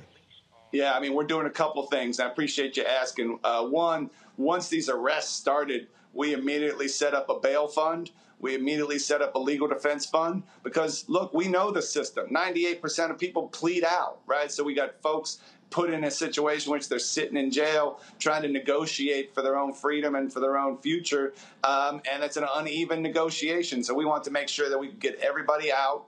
We want to make sure that anyone who wanted attorney, that we could get somebody assigned to them so that they could have counsel, they could make wise decisions. And we want these conversations to be happening in the courtroom, right? Because we know that there needs to be intent.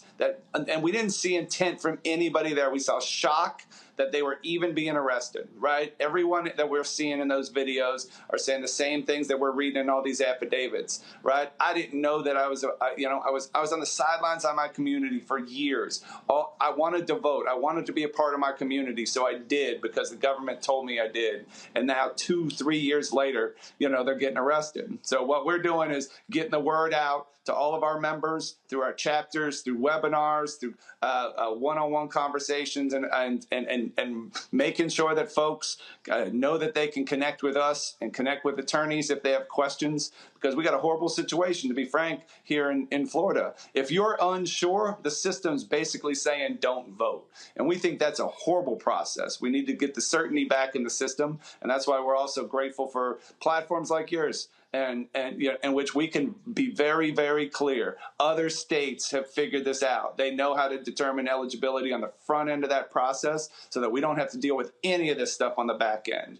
The couple of the gentlemen who are in the videos that we saw, they got their information from the DMV. They went down to the DMV and had government folks tell them that they were eligible. If I went down to the DMV as a 13-year-old and said, hey, I want to drive, and they gave me a driver's license for 3 years and then arrested me afterwards, I think we'd all be up in arms. But that's exactly the process that we have here. We have a system that doesn't work, and now we're reacting to it with law enforcement and criminalizing voting and making things worse. So, man, we are beating the drum as loud as we possibly can. And I say it again and again, man, thanks for allowing us to talk to folks who care about this through your program, man. We're really grateful for that.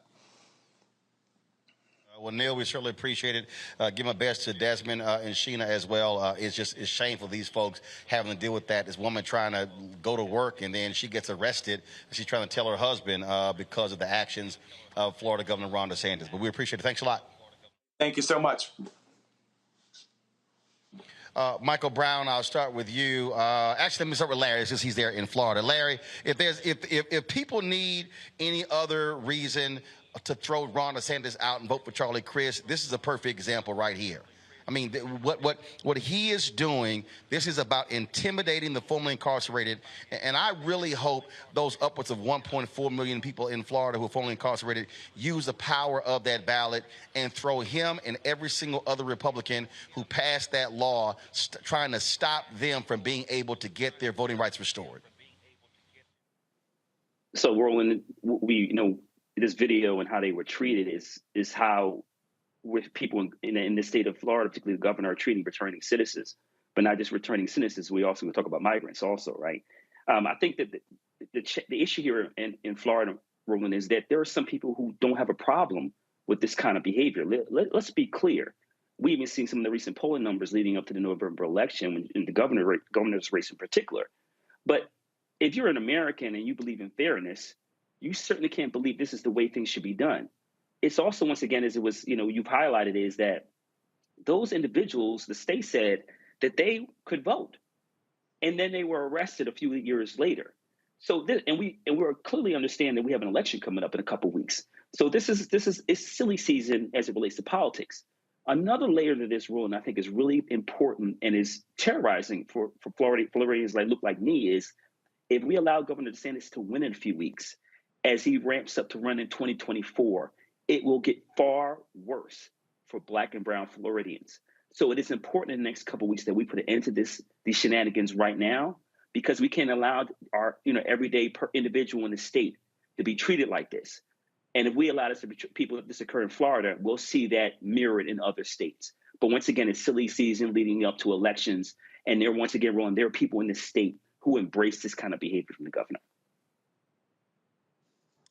Michael, I did a video the other day where I said the hell that is going to be unleashed on Americans, especially Black folks, if Republicans take control of the House and the Senate, as well as more governor's mansions, is real. And I've got these fake these so-called new black media people out here who frankly represent nobody.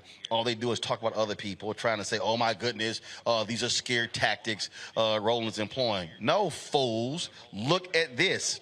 This is real. If Ron DeSantis gets reelected, we are to see how he is terrorizing teachers when it comes to teaching there, how they're trying to actually strip folks of tenure, how they're trying to tell what they can't teach in classrooms. And so it's abundantly clear what's going on. And then you got people like Senator Marco Rubio, who's running against Congresswoman Val Demings. He wants to be senator for another 6 years, who's just kissing the behind of Donald Trump. And I'm telling you, people, you can sit here and play games if you want to, but the agenda that they plan to unleash is all about literally stealing elections. Steve Bannon has said, we're going to put people in the rooms counting the votes, and not all votes should count. And so if folks want to dance around this issue, they can, but I'm telling you right now, they're going to rue the day if all of a sudden they're in control of the House and the Senate, and they continue to control state legislatures, and it is going to be hell for the formerly incarcerated and for Black folks. And thank you. Do we have to call you Uncle Roro now? Is that what we have to call you? First of all, all you Omegas just simply say, bow down to us Alphas. I didn't say anything about Greek. Michael, I don't know why you started. Michael, I don't know why you started, because Michael, you do this here. Just kiss the ring. Just kiss the ring. See? I wouldn't even go there, Michael. But see, you Omegas want to be disruptive. With having to do with Governor DeSantis, is one of the it's interesting when we watch some of the reports about him, and people say, "Oh, he's Trump in sheep's clothing," or whatever, however folks describe him. I don't necessarily agree with that. I think he is just as bad as Trump, and frankly, he may be worse for a couple of reasons. One, the 45th president didn't really understand government. He had never been elected official. He really didn't understand. He was like a bull in a china shop. Governor DeSantis knows exactly how government operates. Moreover, if he does run in 24, he will still have the bully pulpit of being governor. He doesn't have to give up his seat. And so he'll be able to do things as governor to show how extreme he is. So when he's running for president, and then when he loses, he'll still be governor of Florida. As for the actual law that was passed, which was a great law, they did it also in the state of Virginia when Governor McAuliffe was governor, that you give Black folks, and this is obviously we all know the history, you give Black folks and brown folks the rights, but then you restrict them so much that people are going to have to make a decision. Do I want to vote? Or do I want to get arrested? And that's one of the ultimate deterrent. And so I'm glad that the guest that was just on a second ago is out trying to get the word out. I'm glad you do it every day, Roland, so folks aren't scared and can exercise their rights. Randy, Michael makes a great point, and I've said the exact same thing. Ron DeSantis is even more evil than Donald Trump. Mike Pence, I said the exact same. And I have detailed what is happening here. Axios did their reporting talking about how these hardcore MAGA Republicans, what they're doing is they are putting together a shadow government as we speak right now. So if they win in 2024, the hell they're going to unleash. In fact, right now, Randy, with the Supreme Court, when they listen to the oral arguments in this so-called state legislature legal theory, Republicans in Louisiana and in Alabama are literally trying to redefine the definition of who is Black. They are right. So what they're trying to do is, because it was already established by the Supreme Court when it came to the census, they want to redefine that because they are trying to shrink the number of people who qualify as black. They do not. The census allows for an individual, if they put two different categories, to be counted as black. They want to actually get rid of that. What that means is that if you're biracial and you put down black, you can't be included. That's how sadistic they are. I keep warning everybody who watches this show that you need to understand what they are doing. They are trying to hold on to power because they see what's coming, and they are afraid when they are no longer in the majority. That's why I wrote my book, White Fear. They're not sitting here playing games here. They're letting us know exactly what they're going to do. And this was happening in Florida is a perfect example of how they're trying to disenfranchise formerly incarcerated people, but especially black and brown people. Well, 100. If there were to allow us to have fair elections, to participate in the democratic process, they wouldn't win.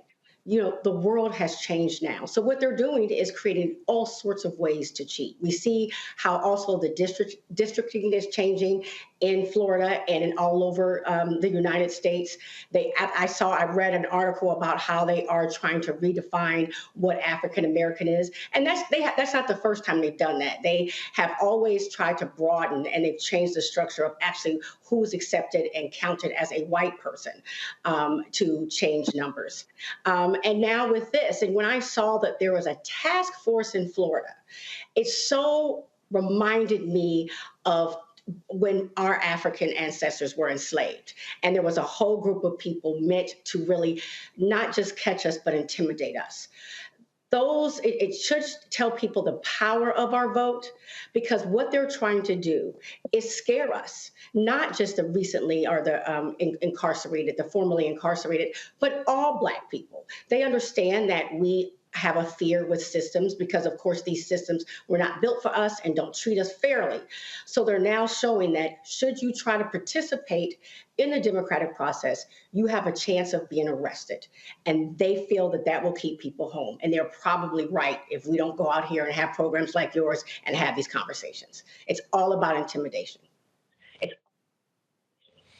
It absolutely is. Folks, right now in Florida, Congresswoman Val Demings is debating Senator Marco Rubio. Let's go live to that debate right now.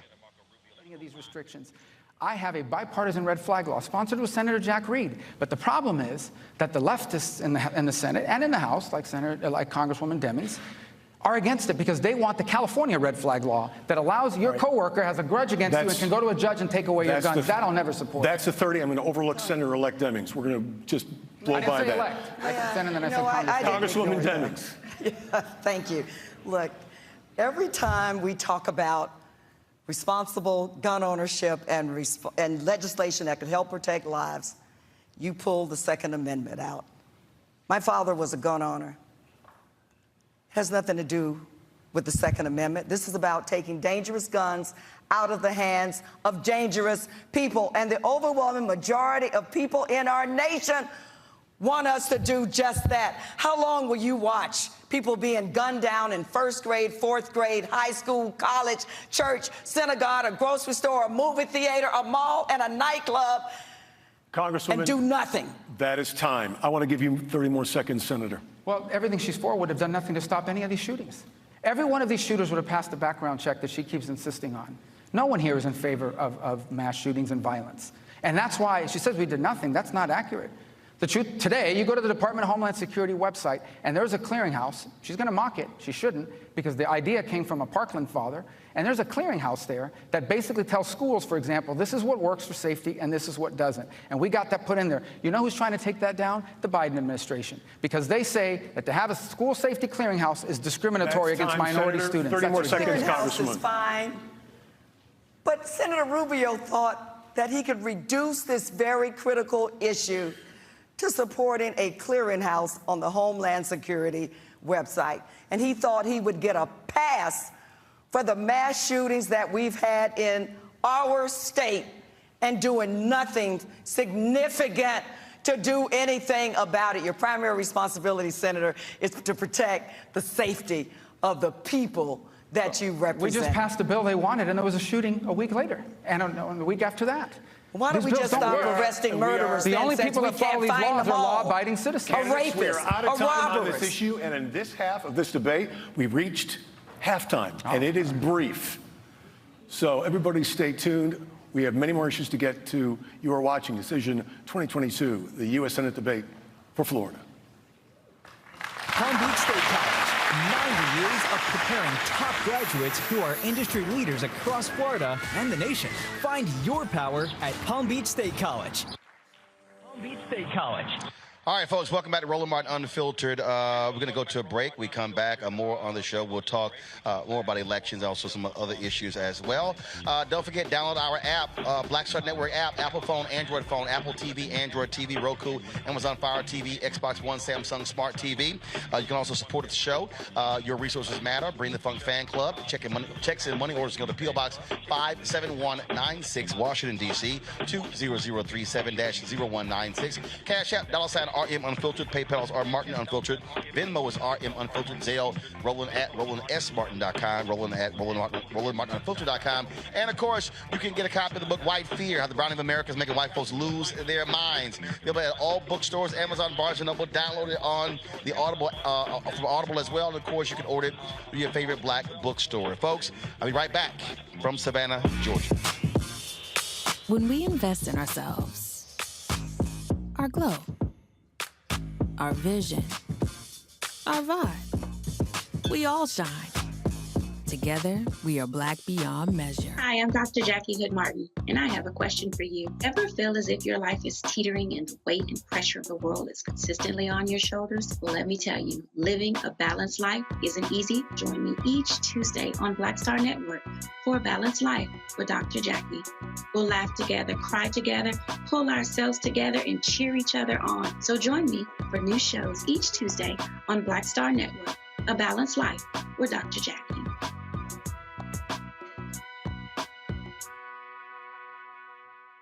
When we invest in ourselves, we all shine. Together, we are black beyond measure. You know what's on the ballot. It's not just legislation and policies we believe in. It's democracy. Our democracy.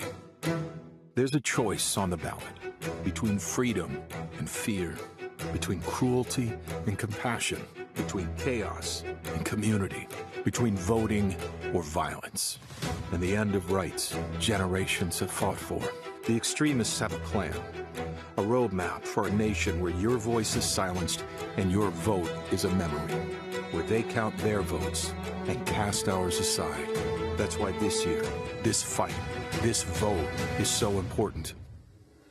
Register, engage, volunteer, fight back against the disinformation and despair, and most of all, vote, because your vote is all that stands between our future and theirs.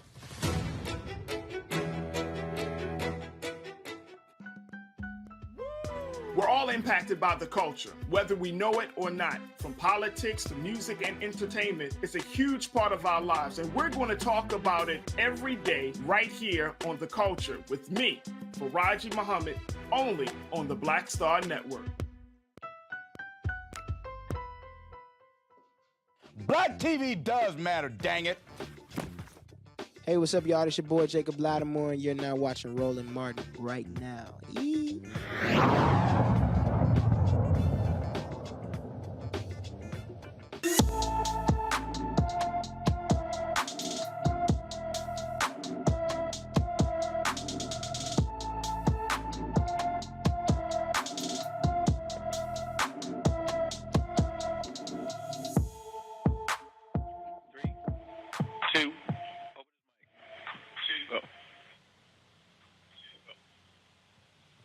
All right, folks, welcome back to Roland Martin Unfiltered here on the Black Star Network. Rasheem Carter, folks, has been missing. The Laurel, Mississippi Police Department is asking for help locating 25-year-old Rasheem Raphael Carter. Last seen on October 2nd. He is 6 feet tall, weighs 190 pounds, with black hair and brown eyes. Anyone with information about Rasheem Carter should call the Laurel, Mississippi Police Department at 601-399-4440. 601 888-399-4400.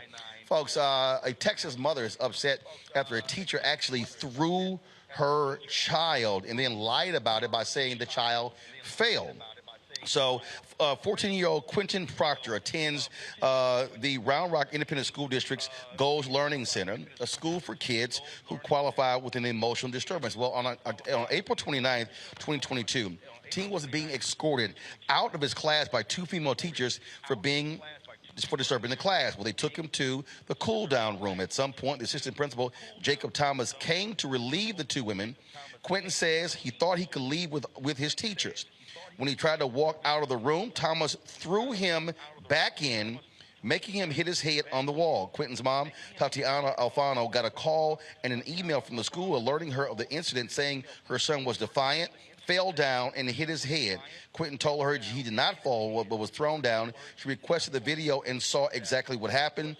Here's the school district statement about the incident. The district's investigation is complete. The staff member is still employed but not assigned to Goals Learning Center.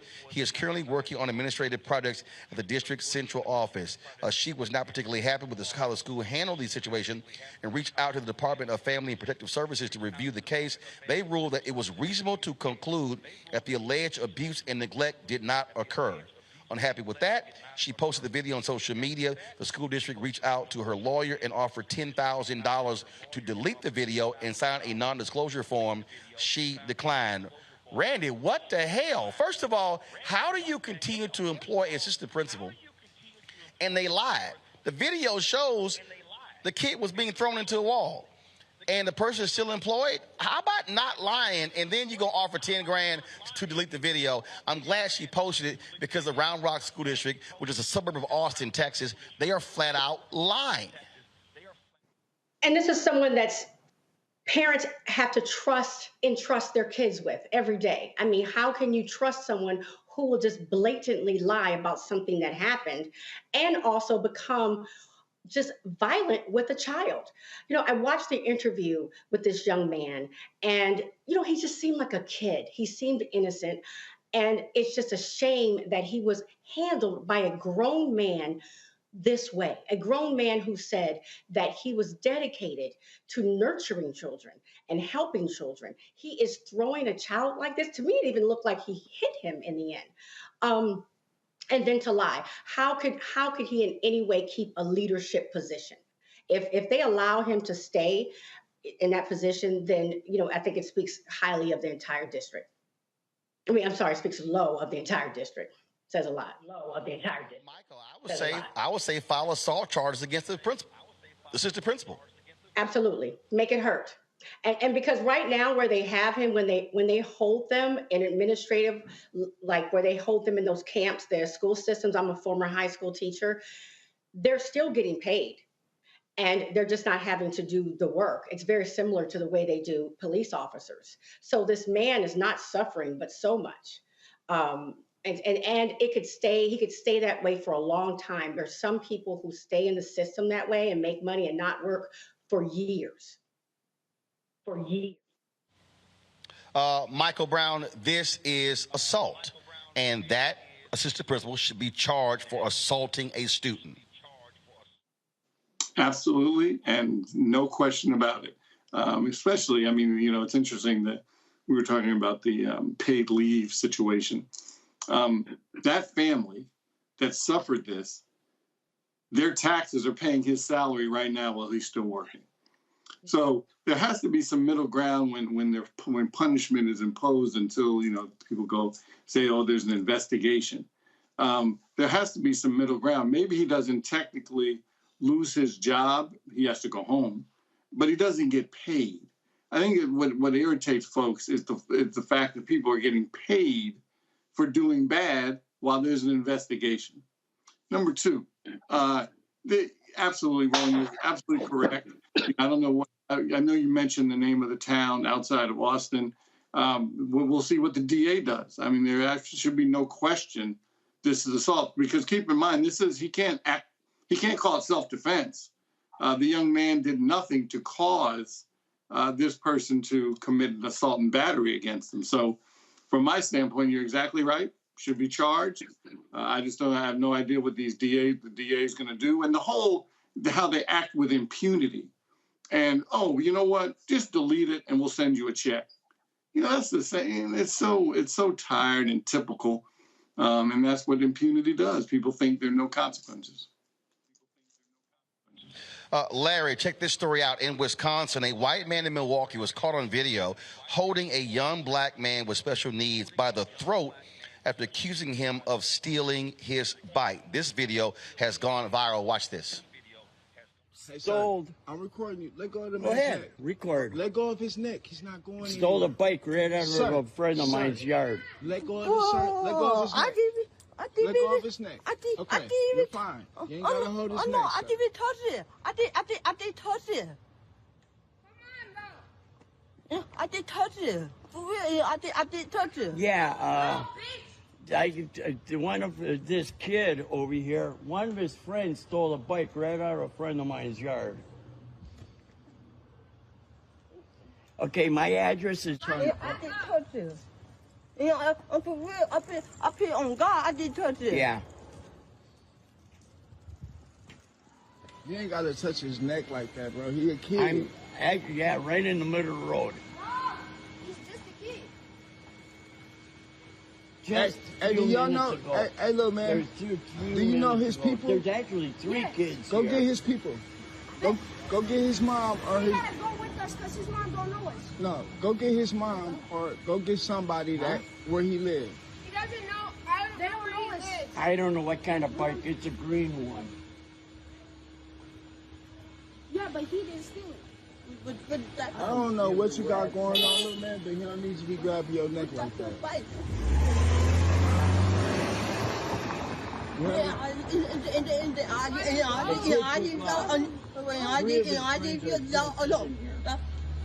How did he get you?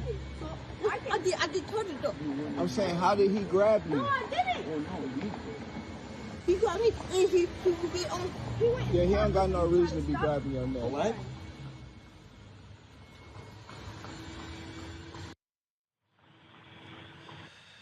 Go.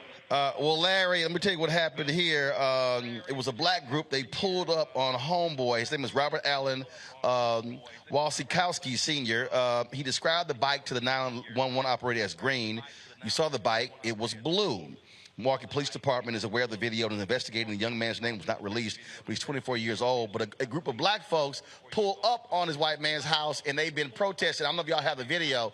And they said, oh, you want to touch a young black brother? Here you go. And then you've had other activists from around the country who said they're going to pull up at his house in Milwaukee. Look, I keep telling. That's why, we had this segment, Crazy Ass White People. Y'all keep putting y'all hands on black people. It's about to be a problem, Larry. Listen, Roland, this is, I feel for this young man who's obviously read the article with special needs, but this is once again an example of racial violence. And listen, we could have videos like this. You could play these on loop, Roland, every single day. And we obviously talk about these issues with law enforcement, but also these citizens. And this gentleman thought he had the right, not only to detain him, but his hands around his throat. And I'm great. I'm glad that citizen showed up, that brother showed up, let him know he need to take his hands off of him. But we can't continue to allow these folks to get away with it. So yeah, they need to be out in front of his house 24 hours a day, 7 days a week, to let them know that we, members of the Black community, won't allow this to continuously happen, particularly those in our community who are the most vulnerable, which is clearly the case. But once again, the police department should be investigated. This gentleman should be arrested for assault. And then people not only protest in terms of in front of his house, they need to go in front of his job and let his employers know this is the kind of behavior of the individual you're employing. And it'd be certainly better not be a state or city employee. But once again, Roland, if you mess around and find out, if you put your hands on members of the Black community, and we need to keep doing this to hold these folks accountable. Look, Rand. Randy. I'm telling you, I'm glad to see how people responded, and I bet that man is a little bit upset. Remember the guy in New Jersey? I remember the story of the guy in New Jersey who attacked this young brother, and man, when the protesters showed up at his house, and he had to move. And so that's what should happen. I mean, bottom line is you don't sit here and just put your hands around this young brother's neck, and then you call 911 and say the bike is green and the damn bike was blue. Right. And he also said the friend stole it. He said that not that gentleman stole it, but the friend stole it. So why do you have this gentleman in a neck hold? Not that that would be appropriate anyway. Definitely he should be arrested. Again, this is assault. But I think that the message should be loud and clear that Black people are sick and tired of being sick and tired. And if the police will not protect us, if the systems will not protect us, we will protect each other. So they should be paying attention. And I'm so thankful for that brother being there. Michael. We were just talking about deterrent in the previous story. There have to be deterrents too for people like the gentleman in the plaid shirt. You have to put some bracelets on them, take them downtown, book them for assault. I mean, because then hopefully the message will get out to people like him. I better not do this because this will happen. Same with the deterrence with the police. There has to be some stronger deterrence when folks do things that are not that frankly are illegal. But the laws protect police officers, and the laws, or whoever happens to be the DA, will protect this gentleman in the plaid shirt or the gentleman at the school. So that's why elections matter, because it depends on who is in these particular positions. Absolutely right. Folks, got to go to a break. We come back. We'll talk with a sister out of D.C. who's actually a business advisor helping Black-owned businesses and others. And so we'll chat with her in our Marketplace segment. You're watching Roland Martin Unfiltered, broadcasted live from Savannah, Georgia. Download the app, Black Star Network app, folks. Android phone, Apple phone, Android TV, Android phone, Android TV, Apple TV, Apple phone, Roku, Amazon Fire TV, Xbox One, Samsung Smart TV. And, of course, you can also support us in what we do with our Bring the Funk fan club. Check in money orders. Go to P.O. Box 57196, Washington, D.C. 20037-0196. Cash App, $RM Unfiltered. PayPal is R Martin Unfiltered. Venmo is RM Unfiltered. Zelle, Roland at RolandSMartin.com. Roland at RolandMartinUnfiltered.com. And get your copy of White Fear, How the Browning of America is Making White Folks Lose Their Mind. Available at all bookstores. Order from your favorite Black bookstore. Download it from Audible as well. We'll be right back.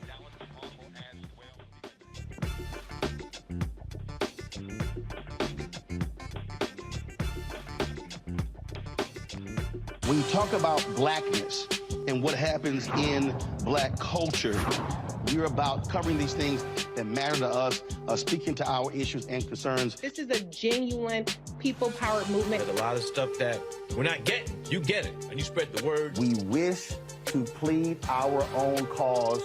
Too long have others spoken for us. We cannot tell our own story if we can't pay for it. This is about covering us. Invest in Black-owned media. Your dollars matter. We don't have to keep asking them to cover our stuff. So please support us in what we do, folks. We want to hit 2,000 people, $50 this month, raise $100,000. We're behind 100,000, so we want to hit that. Y'all money makes this possible. Check some money orders. Go to P.O. Box 57196, Washington, D.C. 20037-0196. The Cash App is $RM Unfiltered. PayPal is R Martin Unfiltered. Venmo is RM Unfiltered. Zelle is Roland at RolandSMartin.com. Hey, yo, Peace World, what's going on? It's the Love King of R&B, Raheem Devon. Hey, I'm Cupid, the maker of the Cupid Shuffle and the Wham Dance. What's going on? This is Tobias Trevelyan. And if you're ready, you are listening to and you are watching Roland Martin Unfiltered.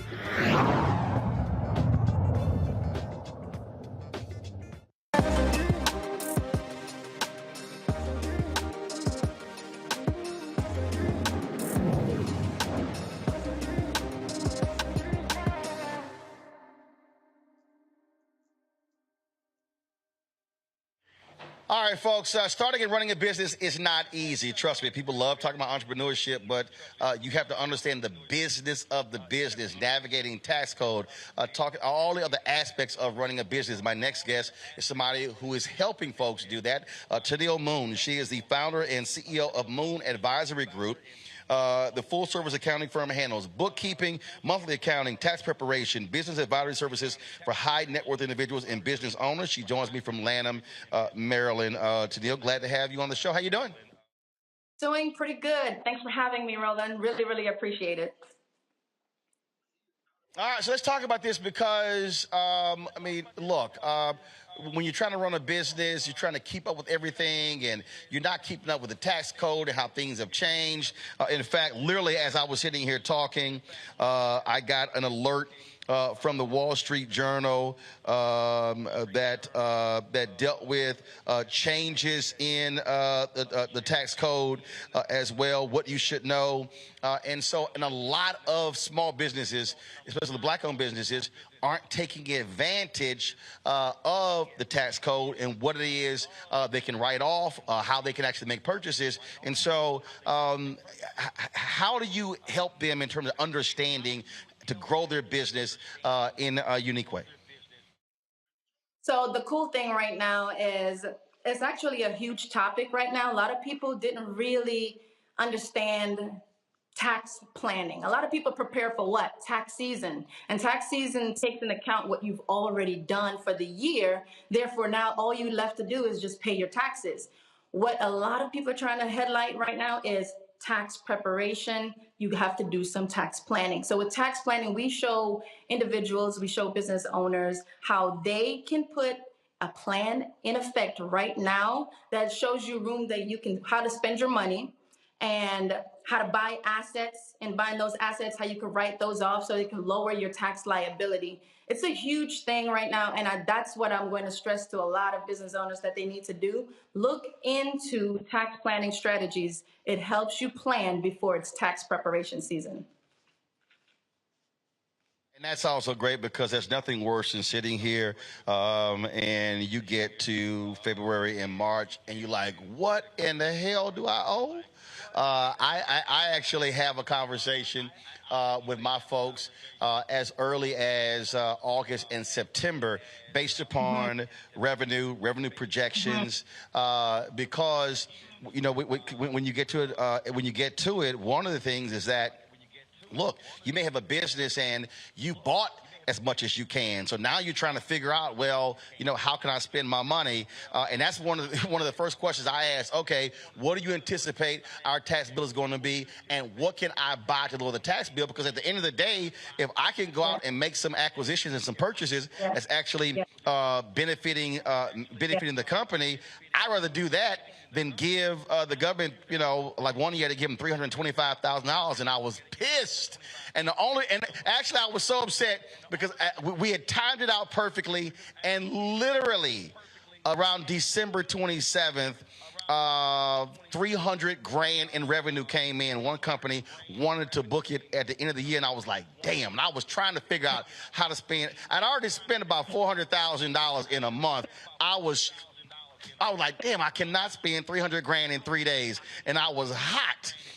And so that's why now, so part of the deal, people who owe me, I'm sitting here going, all right, so when y'all gonna pay? Now, why don't y'all go ahead and pay that thing like January 30th instead of December 30th? Yeah, that strategy is called deferring your revenue. Deferring the revenue, which is just waiting a little while longer to collect it so it hits in a whole nother year rather than the year that it's happening right now. It's huge, Roland. A lot of companies don't understand the value of tax planning, and that's something that I'm emphasizing right now in this season. Like you said, you did it around August, around September. October, it's almost too late, but you have to get in the game, get your numbers together, get your financials together. Most businesses don't even have their financials together. They don't have a CFO, or the basics. They don't even have a bookkeeper. And a bookkeeper at least lets you know, are you profitable? So if you find yourself being profitable and you owe taxes in previous years, you don't have to keep giving that money to the government, giving it to the IRS.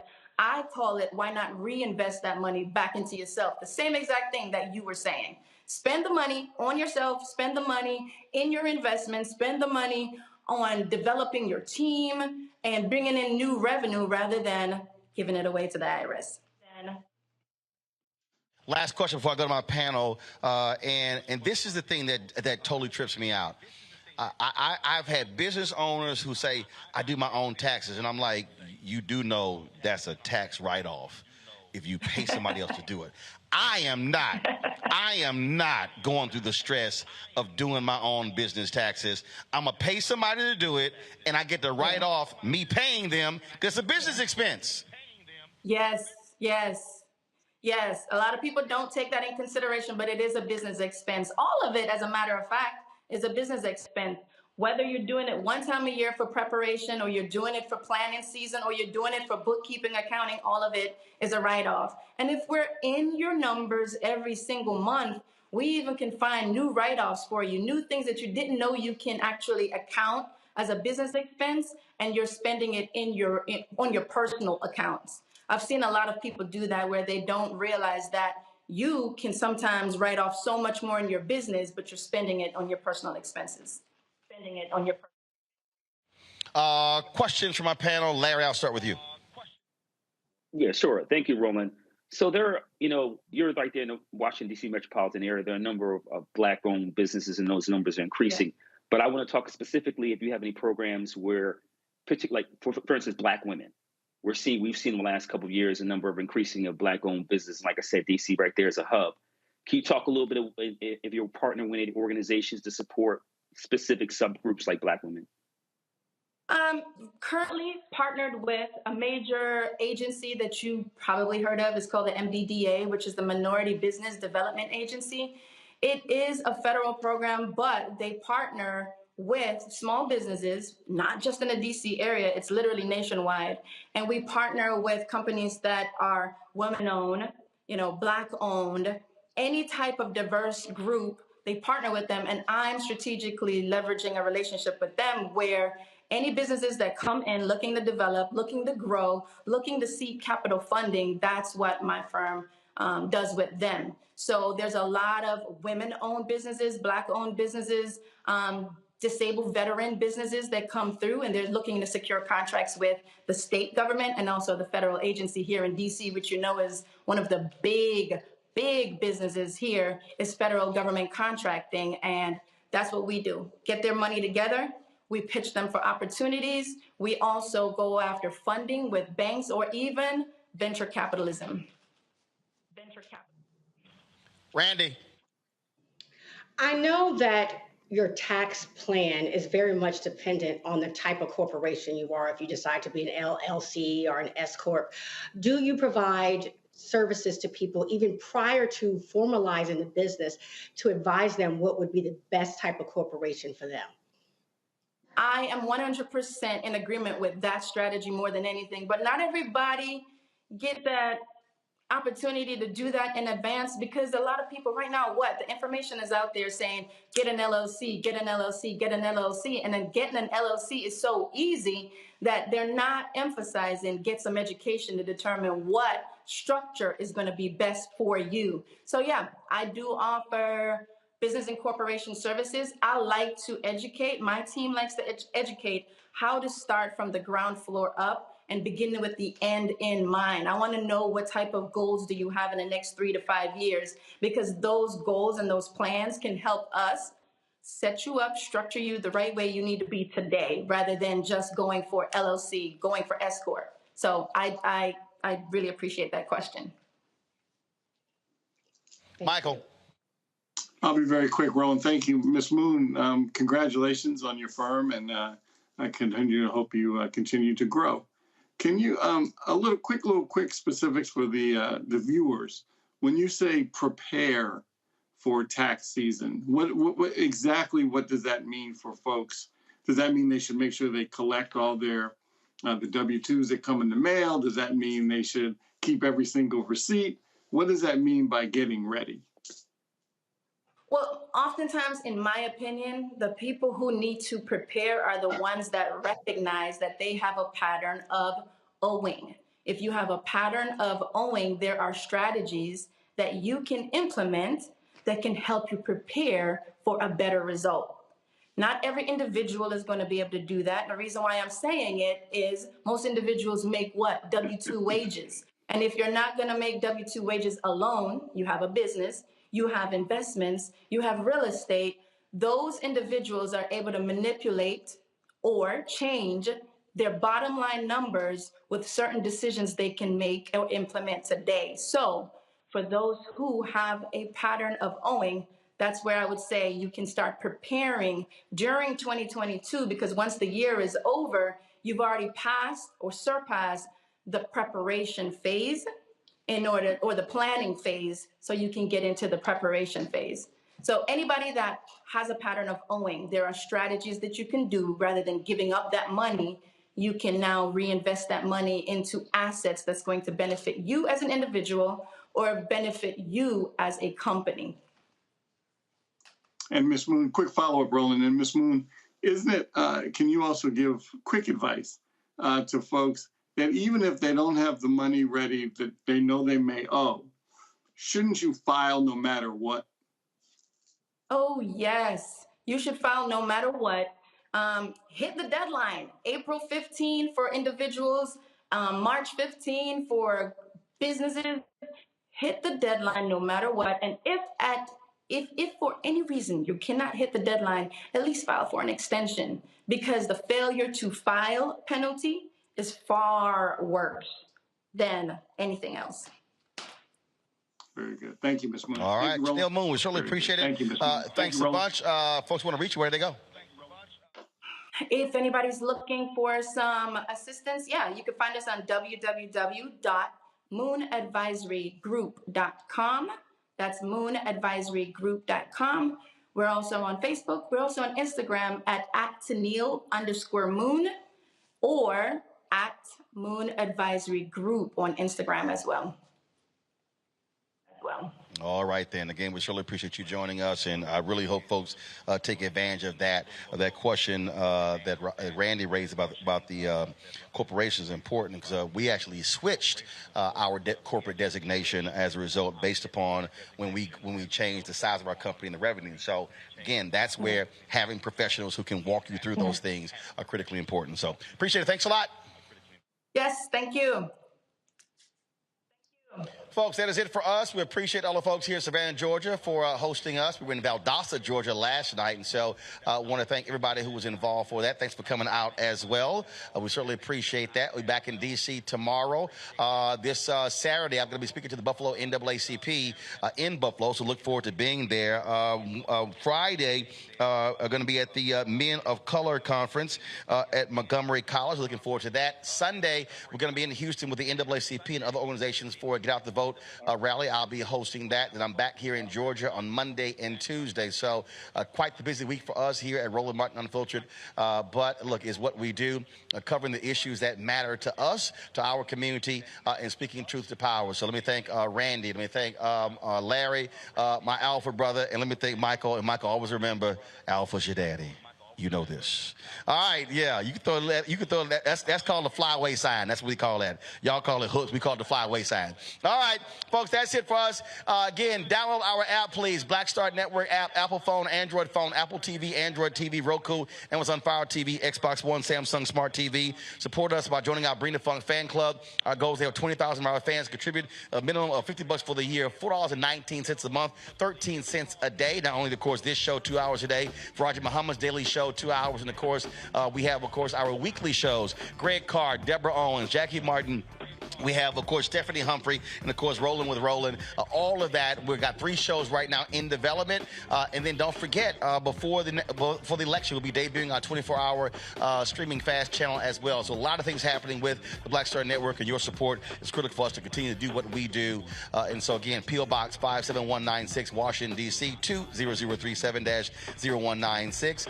Cash App, $RM Unfiltered. PayPal is R Martin Unfiltered. Venmo is RM Unfiltered. Zelle is Roland at Roland RolandSMartin.com, Roland at RolandMartinUnfiltered.com, and get your copy of my book, White Fear, How the Browning of America is Making White Folks Lose Their Minds. Available at all bookstores. Get it from a black-owned bookstore as well. Download it from Audible, and I would certainly appreciate that. And then if I see you, look, I'll be able to sign a copy for you. That's it, folks. I'll see you tomorrow back in studio in D.C. You know how I end the show. Ho!